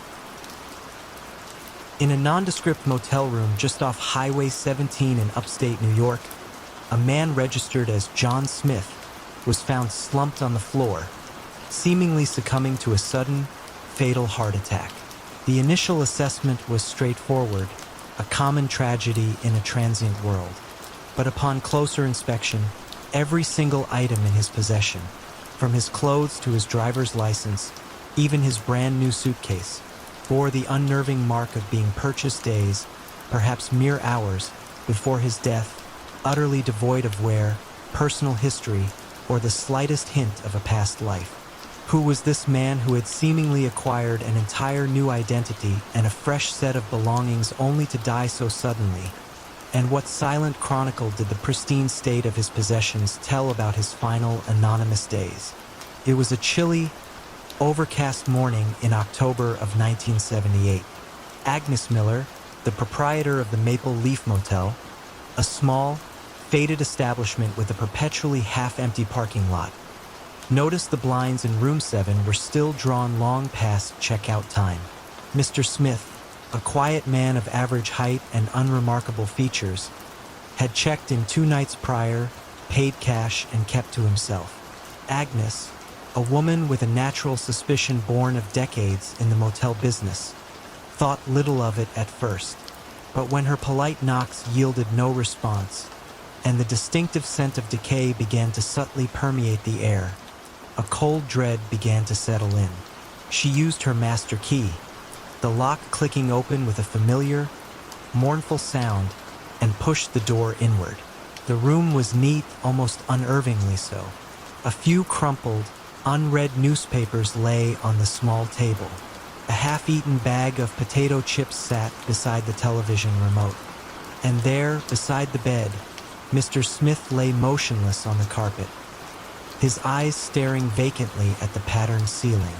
He appeared to have fallen quickly, without struggle. Sheriff Brody, a burly man whose years in law enforcement had made him wary of assumptions, arrived quickly. The initial assessment, supported by the county medical examiner, pointed to a sudden cardiac arrest. No signs of foul play, no struggle, no apparent external injuries. It seemed to be a simple, if tragic, natural death. But as Brody began the routine inventory of the deceased's belongings, the case took an immediate, perplexing turn. The wallet, found in Mr. Smith's trouser pocket, was brand new.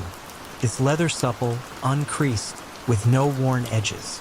Inside, crisp, newly issued $20 bills lay beside a pristine driver's license bearing the name John Smith and an address in Sacramento, California. The photo, a slightly blurry image of the deceased, was unremarkable. A closer look, however, revealed the license had been issued only 3 days prior. Tucked behind it was a freshly activated credit card, also bearing the name John Smith, issued by a California bank just a week before. Brody moved to the small, dark blue suitcase on the luggage rack. It too was brand new, the zippers still stiff, the plastic protective film clinging to its metal feet. Inside, every single item of clothing was folded with the neatness of freshly purchased goods.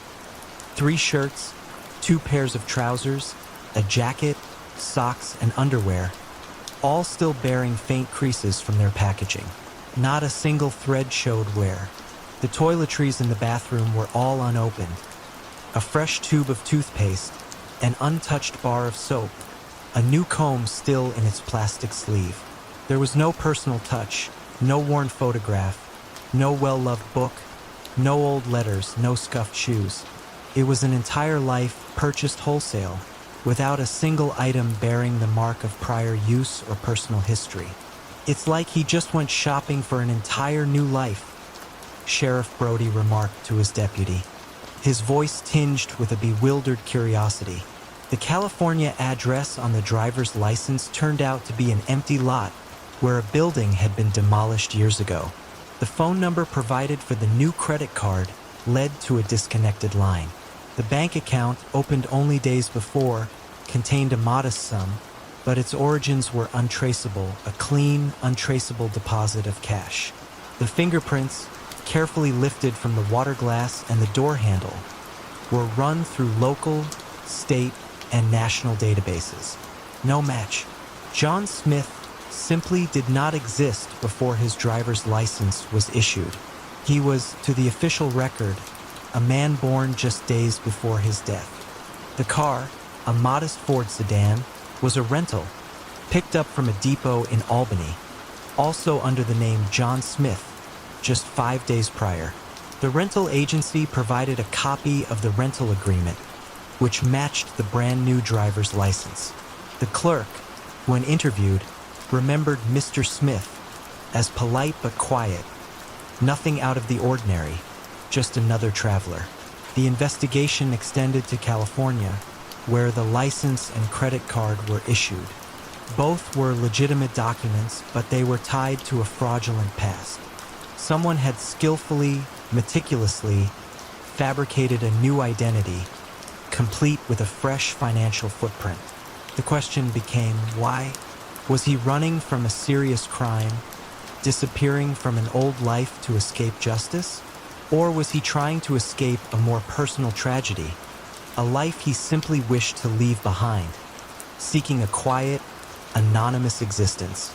The sheer thoroughness of the erasure, the complete lack of any prior trace, was unsettling. You might wonder, could he have been a spy, meticulously shedding an old identity for a new mission?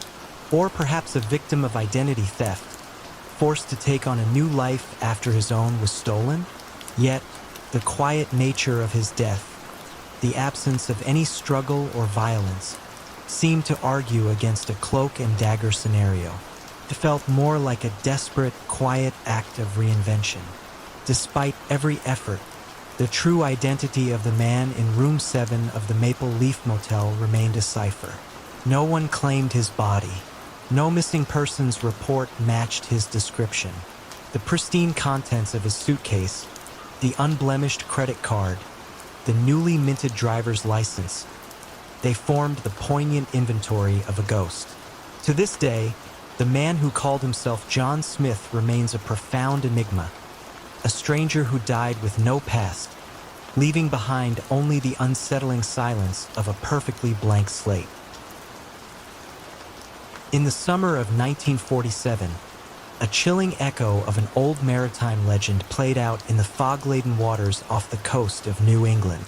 The Ocean Wanderer, a 3-masted schooner known for its distinctive red sails, was discovered adrift and entirely abandoned in a calm sea, her sails fully set, her cargo undisturbed, and a half-eaten meal still warm on the galley table. Yet, there was no sign of Captain Edward Vance, his 2-man crew, or his beloved dog, Barnaby. The ship was in perfect order, as if its occupants had simply stepped off for a moment and never returned. What could compel an entire crew to abandon a perfectly seaworthy vessel without a trace, leaving behind such an unsettling tableau? The discovery was made by the fishing trawler Sea Sprite, whose crew spotted the Ocean Wanderer floating listlessly, an ethereal silhouette in the morning mist.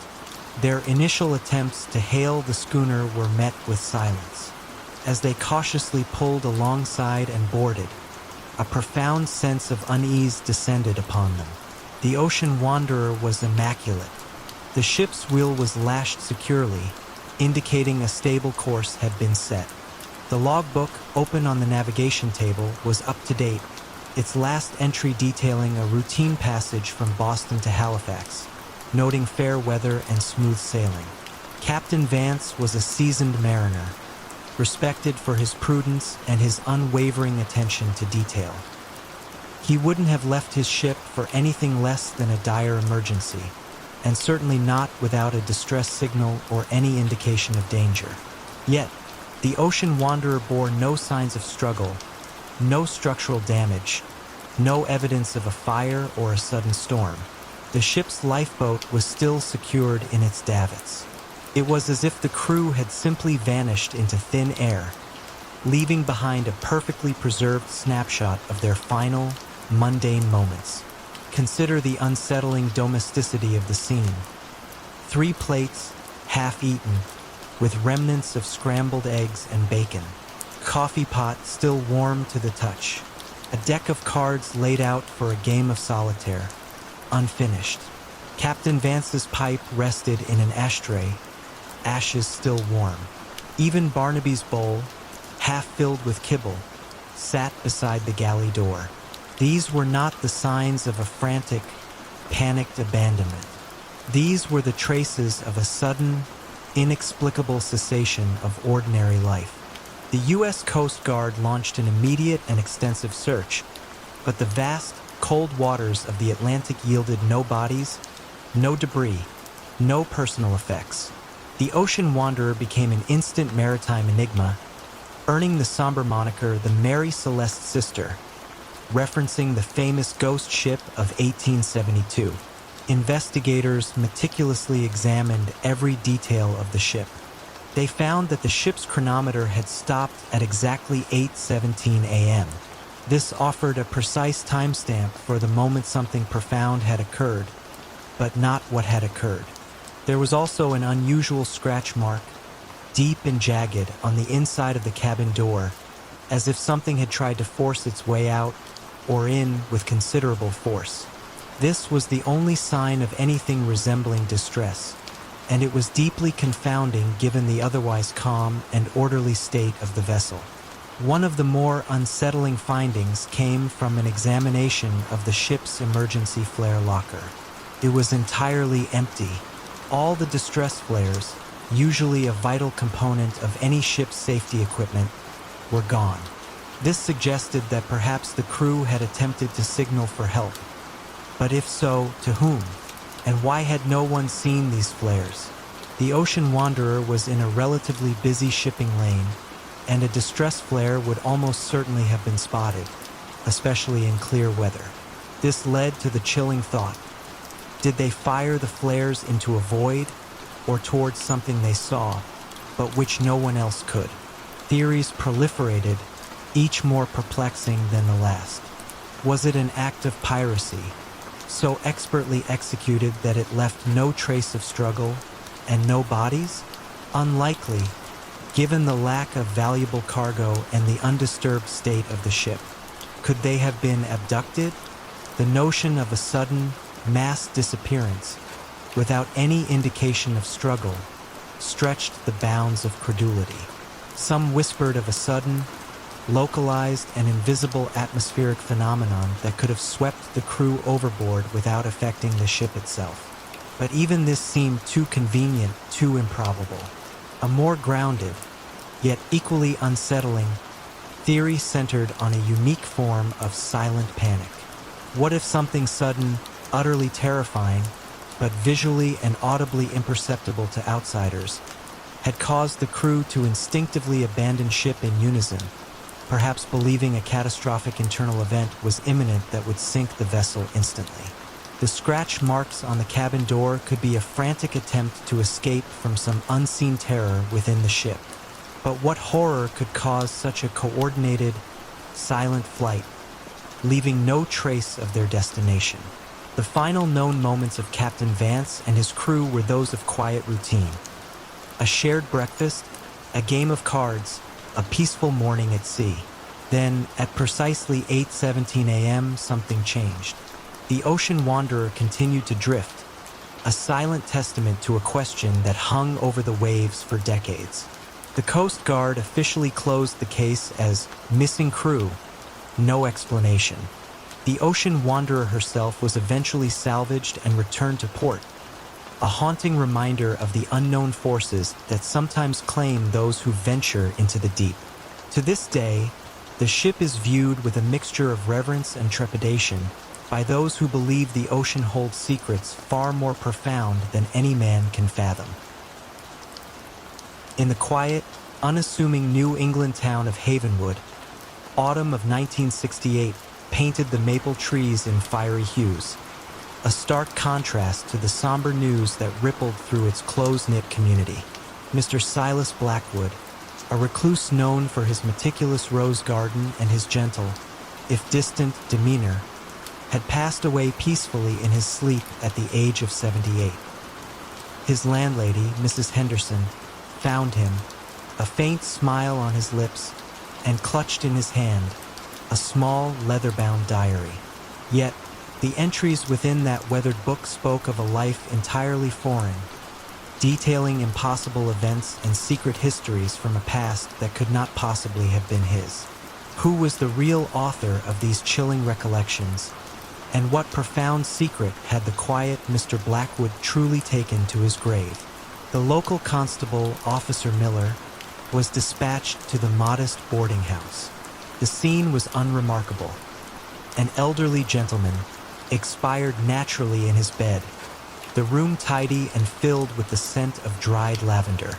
Mr. Blackwood had been a resident of Havenwood for nearly 2 decades, living a solitary existence, paying his rent promptly, and rarely venturing beyond the town square. He received no mail, had no known relatives, and his only documented past was a terse record of a small pension. His life had been a blank slate, devoid of adventure, a testament to quiet anonymity. It was Mrs. Henderson who, out of a respectful curiosity, had gently pried the small journal from his grasp. Its cover was unadorned, the leather smooth from years of handling. She opened it to the first page, expecting perhaps a record of his rose garden or reflections on the changing seasons. What she found, written in a neat, cursive hand, caused her to gasp. The date was November 1943, and the entry described, with vivid and precise detail, a clandestine meeting in a bombed-out Parisian café, discussing resistance movements and the movements of German panzer divisions. Mrs. Henderson, a woman who had spent her entire life within a 50-mile radius of Havenwood, knew immediately that this was not the Silas Blackwood she knew. Officer Miller, initially skeptical, took possession of the diary. As he began to read, his professional calm began to fray. The entries continued, chronicling intricate espionage operations across wartime Europe, detailing encounters with high-ranking military officials, and even recounting specific, verifiable historical events like the D-Day landings from a shockingly intimate, almost participant's perspective. The language was not flowery, but precise, almost repertorial, yet imbued with a deep sense of personal observation and risk. The problem was, according to available records, Silas Blackwood had been working as a humble bookkeeper in a small town in upstate New York throughout the entirety of World War II. His passport records, his ration book applications, every scrap of official paper placed him far from the battlefields of Europe. You might wonder, how could a simple discrepancy become such a profound mystery? It was the sheer depth of detail. The diary didn't merely mention Paris. It named specific streets, described the quality of the coffee in certain hidden cafes, even noted the distinctive limp of a particular German officer. It spoke of safe houses in Brussels, secret codes exchanged in Lisbon, and the bone-chilling cold of a winter mission in the Ardennes. These were not generic historical references. They felt like lived experiences. The more the authorities delved into the diary, the more perplexing the John Doe case became. They cross-referenced names, places, and events mentioned in the diary against declassified intelligence reports and historical archives. To their astonishment, many of the seemingly fictional details, especially regarding lesser-known figures and obscure intelligence operations, matched perfectly with recently declassified information. It was as if the author had been a ghost in the annals of history, a participant whose existence was never officially recorded. The theories began to swirl quietly among the handful of investigators assigned to the case. Was it an elaborate hoax, a remarkably researched piece of historical fiction written by a recluse with an extraordinary imagination? But why write it as a personal journal with no intention of publication? And why, then, would Silas Blackwood live such a dull, unremarkable life for decades, never speaking of his supposed past? Another, more unsettling possibility was that Blackwood was not Silas Blackwood at all. Perhaps he was a man living under an assumed identity, a former spy or operative whose true identity was so deeply buried that he could only confide in a secret diary. The detailed memories, the vivid recall of danger and triumph, suggested a true veteran, perhaps one whose service had required him to disappear into the quiet anonymity of a new life, a new name, for decades. The meticulous cutting of all labels from the deceased man in Seabrook Sands, for example, shares a chilling parallel with the complete erasure of Blackwood's European past. The diary, then, might not have been a complete personal account, but a coded message or even a memory aid for someone attempting to keep their two lives separate. His final moments, seemingly peaceful, might have been the closing of a chapter that began long ago, far from Havenwood. The mystery of Silas Blackwood, the man who was both a mild-mannered gardener and a shadow agent in the heart of Europe, remains unsolved. The diary, eventually archived as the Blackwood Papers, offers a tantalizing glimpse into a life that was either fabricated with impossible precision or belonged to an individual who truly defied every attempt at identification. The true John Doe of Havenwood rests beneath a simple headstone, his secret life entombed with him, leaving behind only the cryptic whispers of a diary that continued to ask, who was he, really? In the summer of 1958, a young couple, David and Sarah Miller, inherited a modest, unassuming house in a quiet suburban town just north of Syracuse, New York. The house belonged to Sarah's great-aunt Agnes, a reclusive woman who had lived there alone for over 50 years, her life a tapestry woven with routine and solitude. As David and Sarah began the daunting task of clearing out the accumulated decades of quiet living, they ventured into the dusty, seldom-visited attic. Tucked away in a far corner, beneath a moth-eaten quilt, they discovered a heavy wooden chest, its lid secured with an old, rusted padlock. It was the kind of object that immediately sparked a primal sense of curiosity. Who did this box belong to, and what secrets had it guarded for so long in the stillness of that forgotten attic? With a pry bar, David managed to force the lock, releasing a puff of aged air and the scent of forgotten memories. Inside, nestled amongst layers of tissue paper, were artifacts from a bygone era. A neatly folded U.S. Army uniform, its olive drab faded but still bearing the faint marks of service, a handful of gleaming military medals, and a stack of yellowed letters tied with twine. But the most striking item was a small, leather-bound notebook. Its pages, when opened, were not filled with personal musings or diary entries, but with an endless sequence of seemingly random letters and numbers, meticulously penned in a precise, almost clinical hand.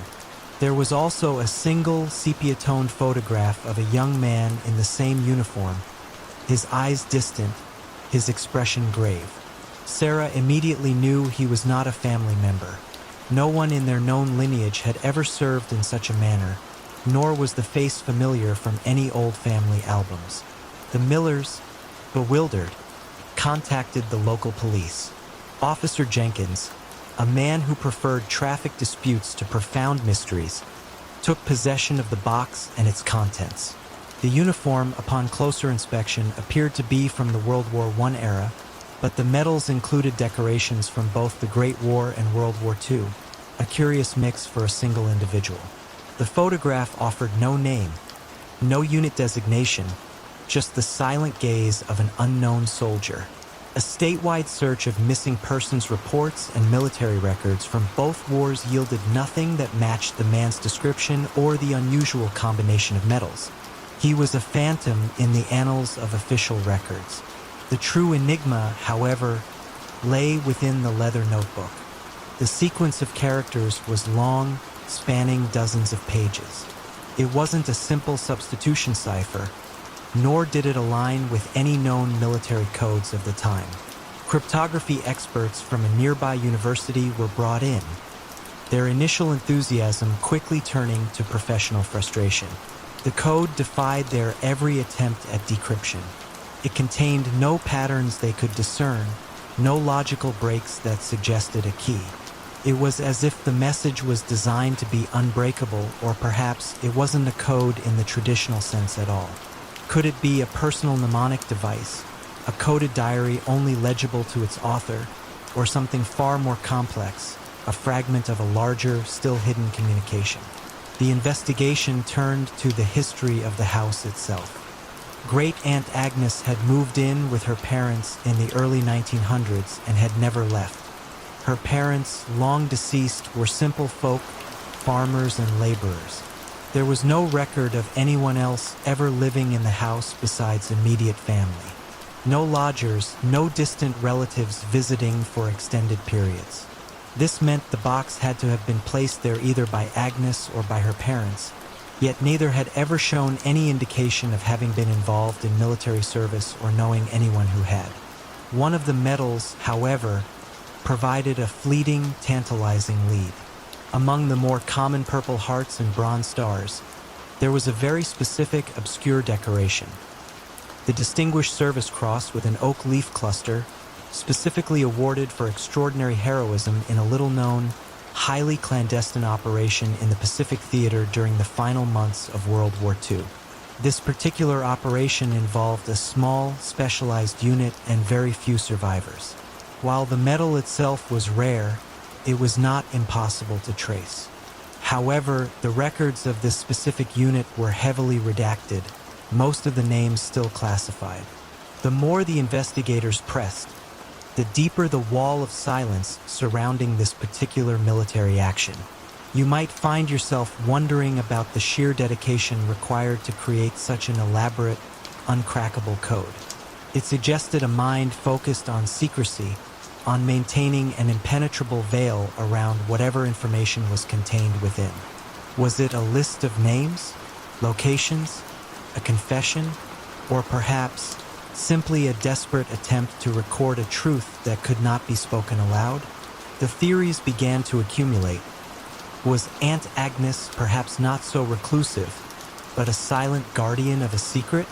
Had the soldier been a fleeting, clandestine visitor, a man on the run who needed a secure hiding place for his most precious and dangerous possessions? Or was the box a poignant memento, entrusted to an old friend by a man who never returned from the war and somehow, through decades of oversight, ended up in the wrong attic? The final known entry in the notebook, preceding the long string of code, was a single date, August 14, 1945, followed by one stark word, waiting. What was he waiting for? The end of the war? Contact? Or perhaps a final, fateful moment? The mystery of the soldier's box eventually went cold. The local police closed the active investigation, filing it under unidentified. The Millers, after much deliberation, donated the box and its contents to a regional historical society, hoping that one day, new genealogical methods or advancements in cryptography might finally unlock its secrets. To this day, the photograph of the solemn soldier, his unreadable code, and the uniform of a forgotten hero sits silently in an archive, a testament to a life whose story remains, forever untold. The Santa Fe Super Chief, a steel behemoth of American ingenuity, departed Chicago's Union Station precisely at 6 p.m. on a crisp November evening in 1968, destined for the distant mountains of Denver. Among its diverse complement of passengers was Mary Beth Calloway, a librarian from Columbus, Ohio, on her way to visit her sister. She was seen, spoken to, and her presence in berth 9 of car 5 was noted by no less than 5 separate individuals. Yet, when the train pulled into Denver's bustling station 33 hours later, Mary Beth Calloway was gone. Her small suitcase still neatly tucked under her berth, her overnight bag on the seat, and not a single trace of her physical departure. How could a woman vanish from a moving train, a seemingly impenetrable metal tube, without a soul witnessing her exit, and without any explanation for her sudden disappearance? The journey had begun uneventfully. Mary Beth Calloway, a woman in her late 40s with a kind smile and spectacles perched on her nose, had boarded the train with a book and a quiet enthusiasm for the journey. Mr. Harrison, an affable salesman from Des Moines occupying the berth across the aisle, remembered a brief, pleasant conversation about the changing autumn leaves. Mrs. Albright, an elderly woman traveling to visit her grandchildren, recalled Mary Beth offering to share her crossword puzzle book. The dining car steward remembered serving her a light dinner, and the porter, a diligent man named Thomas, confirmed he had helped her with her small valise and shown her to her berth. By all accounts, Mary Beth was there, a tangible presence amidst the rhythmic clatter and hum of the train. As darkness fell, the train rolled westward, a ribbon of light cutting through the vast American night. Passengers retired to their berths. Thomas, the porter, walked the aisle, ensuring all was well, before securing the car doors for the night, a standard safety procedure on overnight journeys. The train made several scheduled stops: Kansas City, Topeka, La Junta, but at each stop, the doors were monitored by porters and security was stringent. Passengers disembarking were always noted, if only by the casual observation of the crew. No one, not the porters, not the conductors, not the station staff, recalled seeing Mary Beth Calloway step off the train at any point. The first hint of something amiss came the following morning. Thomas, making his rounds, noticed that berth 9's curtains were still drawn, unusually late for a passenger due to arrive in a few hours. He gently knocked.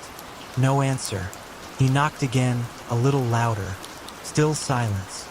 With a growing sense of unease, he pulled back the curtain.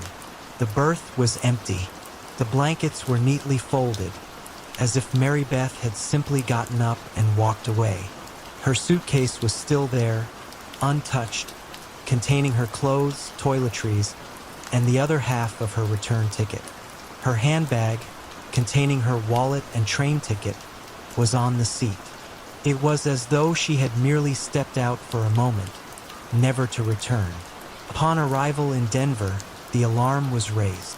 Police swarmed Car 5. Detective Robert Miller, a man known for his methodical approach, took charge. Every inch of berth 9, and indeed the entire car, was meticulously searched. There was no sign of struggle, no broken glass, no blood, no note. The windows of the berth were intact and locked from the inside. The connecting doors to adjacent cars were similarly secure. The exterior doors of the train could only be opened from the inside by a release mechanism, or by a conductor's key from the outside mechanisms that would have been noticeable if tampered with. Miller interviewed every passenger, every crew member. Mr. Harrison recalled hearing faint sounds from berth 9 during the night, a rustling, perhaps, but attributed it to ordinary movements. Mrs. Albright remembered a distinct smell of pipe smoke sometime in the early hours, odd for a non-smoking car, but thought little of it. No one, however, could definitively say they saw Mary Beth Calloway after she had retired to her berth on that first night. She simply ceased to be observed. The train itself became a suspect. Was there a hidden compartment? A secret exit? Engineers and maintenance crews were brought in. Every panel, every nook, every cranny of Car 5 was inspected. Nothing. The Santa Fe Super Chief was a well-documented machine, its blueprints and schematics known.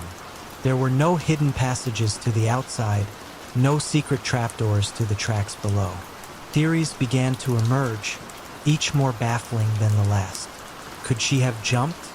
Unlikely, given the high speed of the train and the unlikelihood of leaving her belongings behind so neatly. If she had jumped, a body would have been found along the thousands of miles of track. Yet extensive searches yielded nothing. Was she abducted? So how, and by whom, without any witnesses or signs of forced entry? The idea of an accomplice already on the train who somehow spirited her away seemed almost fantastical, especially without her luggage.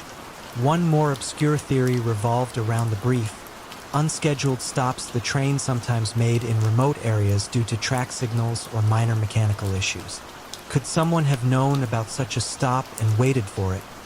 only to assist Mary Beth in a silent, daring escape, or perhaps a forced departure. Yet, even then, the lack of any struggle, the undisturbed nature of her birth, continued to defy explanation. The case of Mary Beth Calloway became a phantom among the files of the Chicago Police Department, a mystery as vast and empty as the plains the super chief had traversed that night. The quiet librarian who settled into her berth, exchanged pleasantries, and then simply dematerialized, leaving behind only an empty space and a lingering, impossible question. To this day, the super chief continued its routes, carrying its passengers, but the silent passenger of Berth 9 remains one of the most perplexing vanishing acts in American travel history. In the quiet, book-lined study of Arthur Finch, a meticulous architect renowned for his intricate designs, a single, antique music box played a haunting, unfamiliar tune. It was an elegant piece, crafted from dark wood and silver, yet it was utterly out of place amidst the architect's usual austere surroundings. Finch himself sat at his grand oak desk, his head resting gently on an open ledger, motionless. On the desk beside him lay a peculiar, hand-drawn star chart, depicting constellations as they would appear not in 1974, but decades into the future, annotated with strange, indecipherable symbols. Was this brilliant, reclusive mind driven to a lonely end by a secret only he understood? Or did his unique obsession lead him to an encounter that cost him his life and left behind an unsolvable riddle? It was a chilly Monday morning in October 1974, the kind of day in London where the sky hung low and gray, promising rain. Mrs. Gable, Arthur Finch's long-standing housekeeper, arrived at precisely 8 o'clock, as she had for 15 years. The imposing, terraced house in Kensington, itself a testament to Finch's precise, almost obsessive architectural vision, felt unusually still. She found the front door unlocked, a minor deviation from Mr. Finch's usual fastidiousness, but perhaps he had simply forgotten. As she moved through the hushed halls, the faint, repetitive melody of a music box drifted from the study, a sound she had never heard in the house before. Her heart gave a small, nervous flutter as she entered the study. Arthur Finch, always so precise, so contained, sat slumped at his desk. His spectacles had slipped to the end of his nose, and the ledger beneath his head was open to a blank page. The air was still, heavy with the scent of old paper and dust, and the strangely beautiful, melancholic tune continued its quiet, tireless loop. Mrs. Gable, a woman of practical sensibilities, initially assumed he had merely fallen asleep, perhaps overworked. But as she approached, the unnatural stillness, the very posture of his repose, sent a shiver down her spine. He was utterly cold. Detective Inspector Alastair Davies, a man whose career had taught him to trust the peculiar more than the obvious, arrived within the hour. The scene was oddly composed, almost artistic in its unsettling quietude. There were no signs of forced entry, no struggle, no overturned furniture. The room was undisturbed, immaculate save for the silent architect and the bizarre music box, which Davies noted, continued to play its ethereal, looping melody, a strange counterpoint to the grim discovery. He picked it up carefully. It felt strangely weighty for its size, and there were no distinguishing marks, no maker's name, nothing to trace its origin. The star chart was the next enigma. Hand-drawn with astonishing precision, its lines and points formed familiar constellations. Yet, a quick comparison with an astronomical almanac revealed a profound discrepancy. This map, it's not today's sky, Inspector, a junior officer who had a passing interest in amateur astronomy, observed.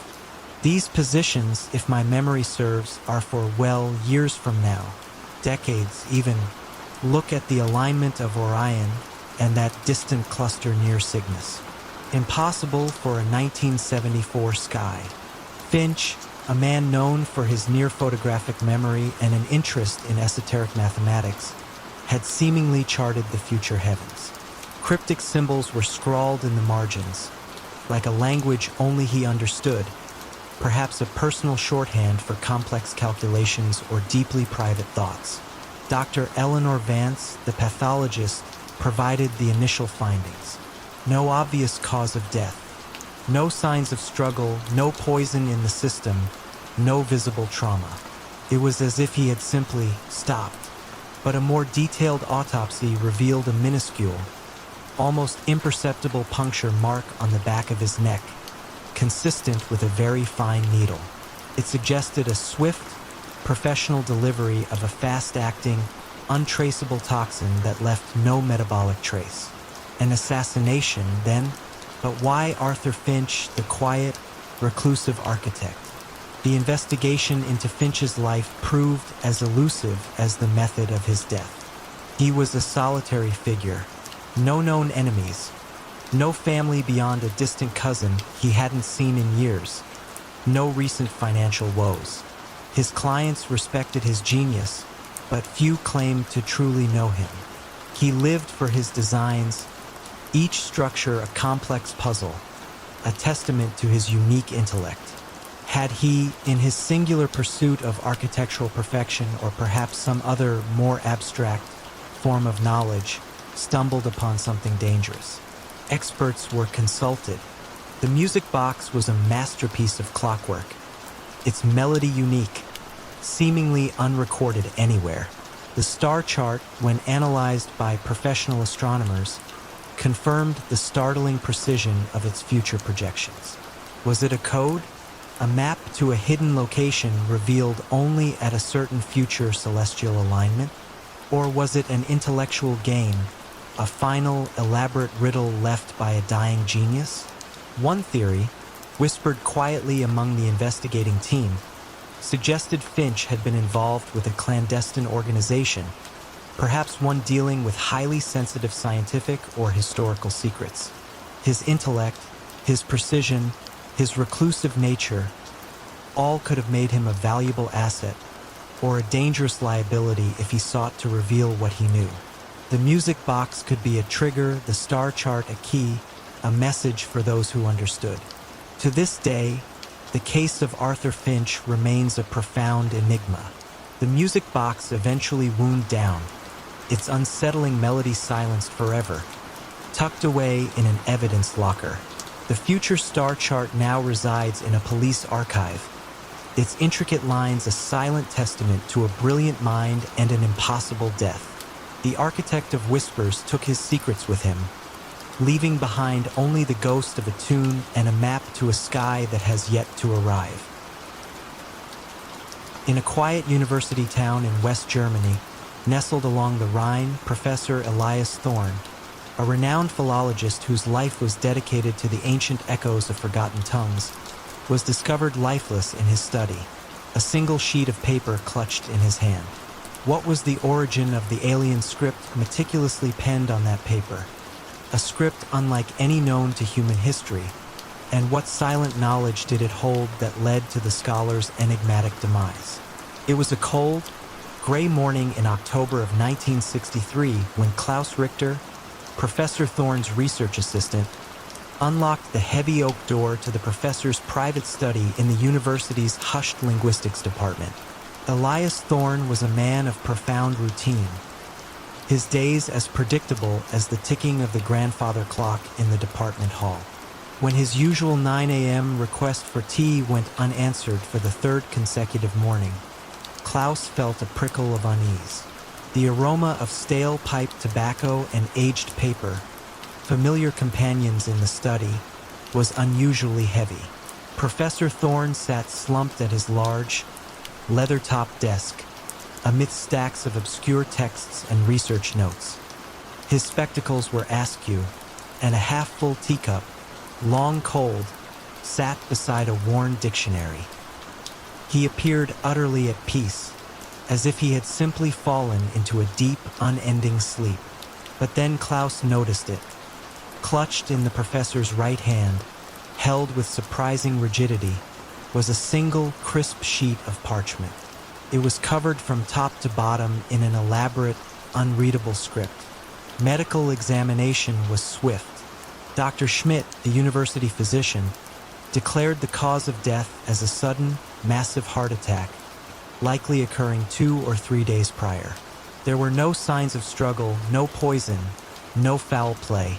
It was, ostensibly, a natural end for a man of Thorne's advanced years and sedentary habits. Yet the paper in his hand remained. Inspector Reinhardt, a methodical man from the local Marburg police, carefully extracted it. The script was unlike anything Reinhardt had ever seen. It wasn't Latin or Greek or Arabic. It wasn't even Cyrillic or an Asian ideogram.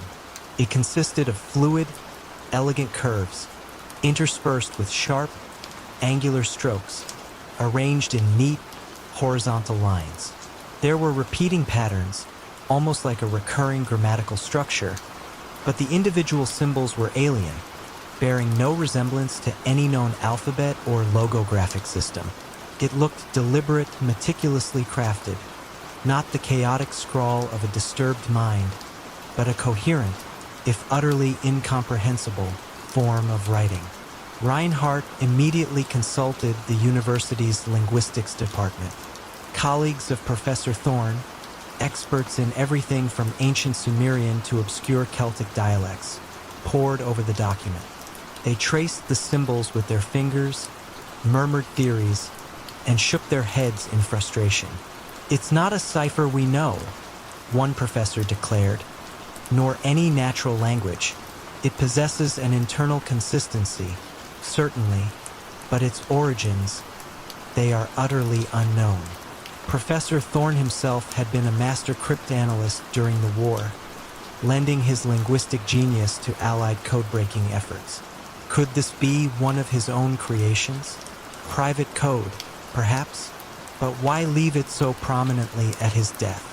The investigation turned to Professor Thorne's recent activities.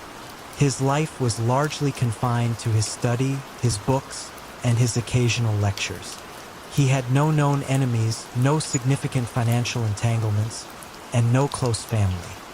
His only notable recent deviation from routine was a series of clandestine visits to a private collection in a remote village in Bavaria, where he had been granted access to an exceptionally rare and uncatalogued manuscript, a thick, leather-bound tome of unknown provenance, filled with intricate illustrations and, as Klaus remembered, strange, swirling script similar to, but not identical with, the one found in Thorne's hand.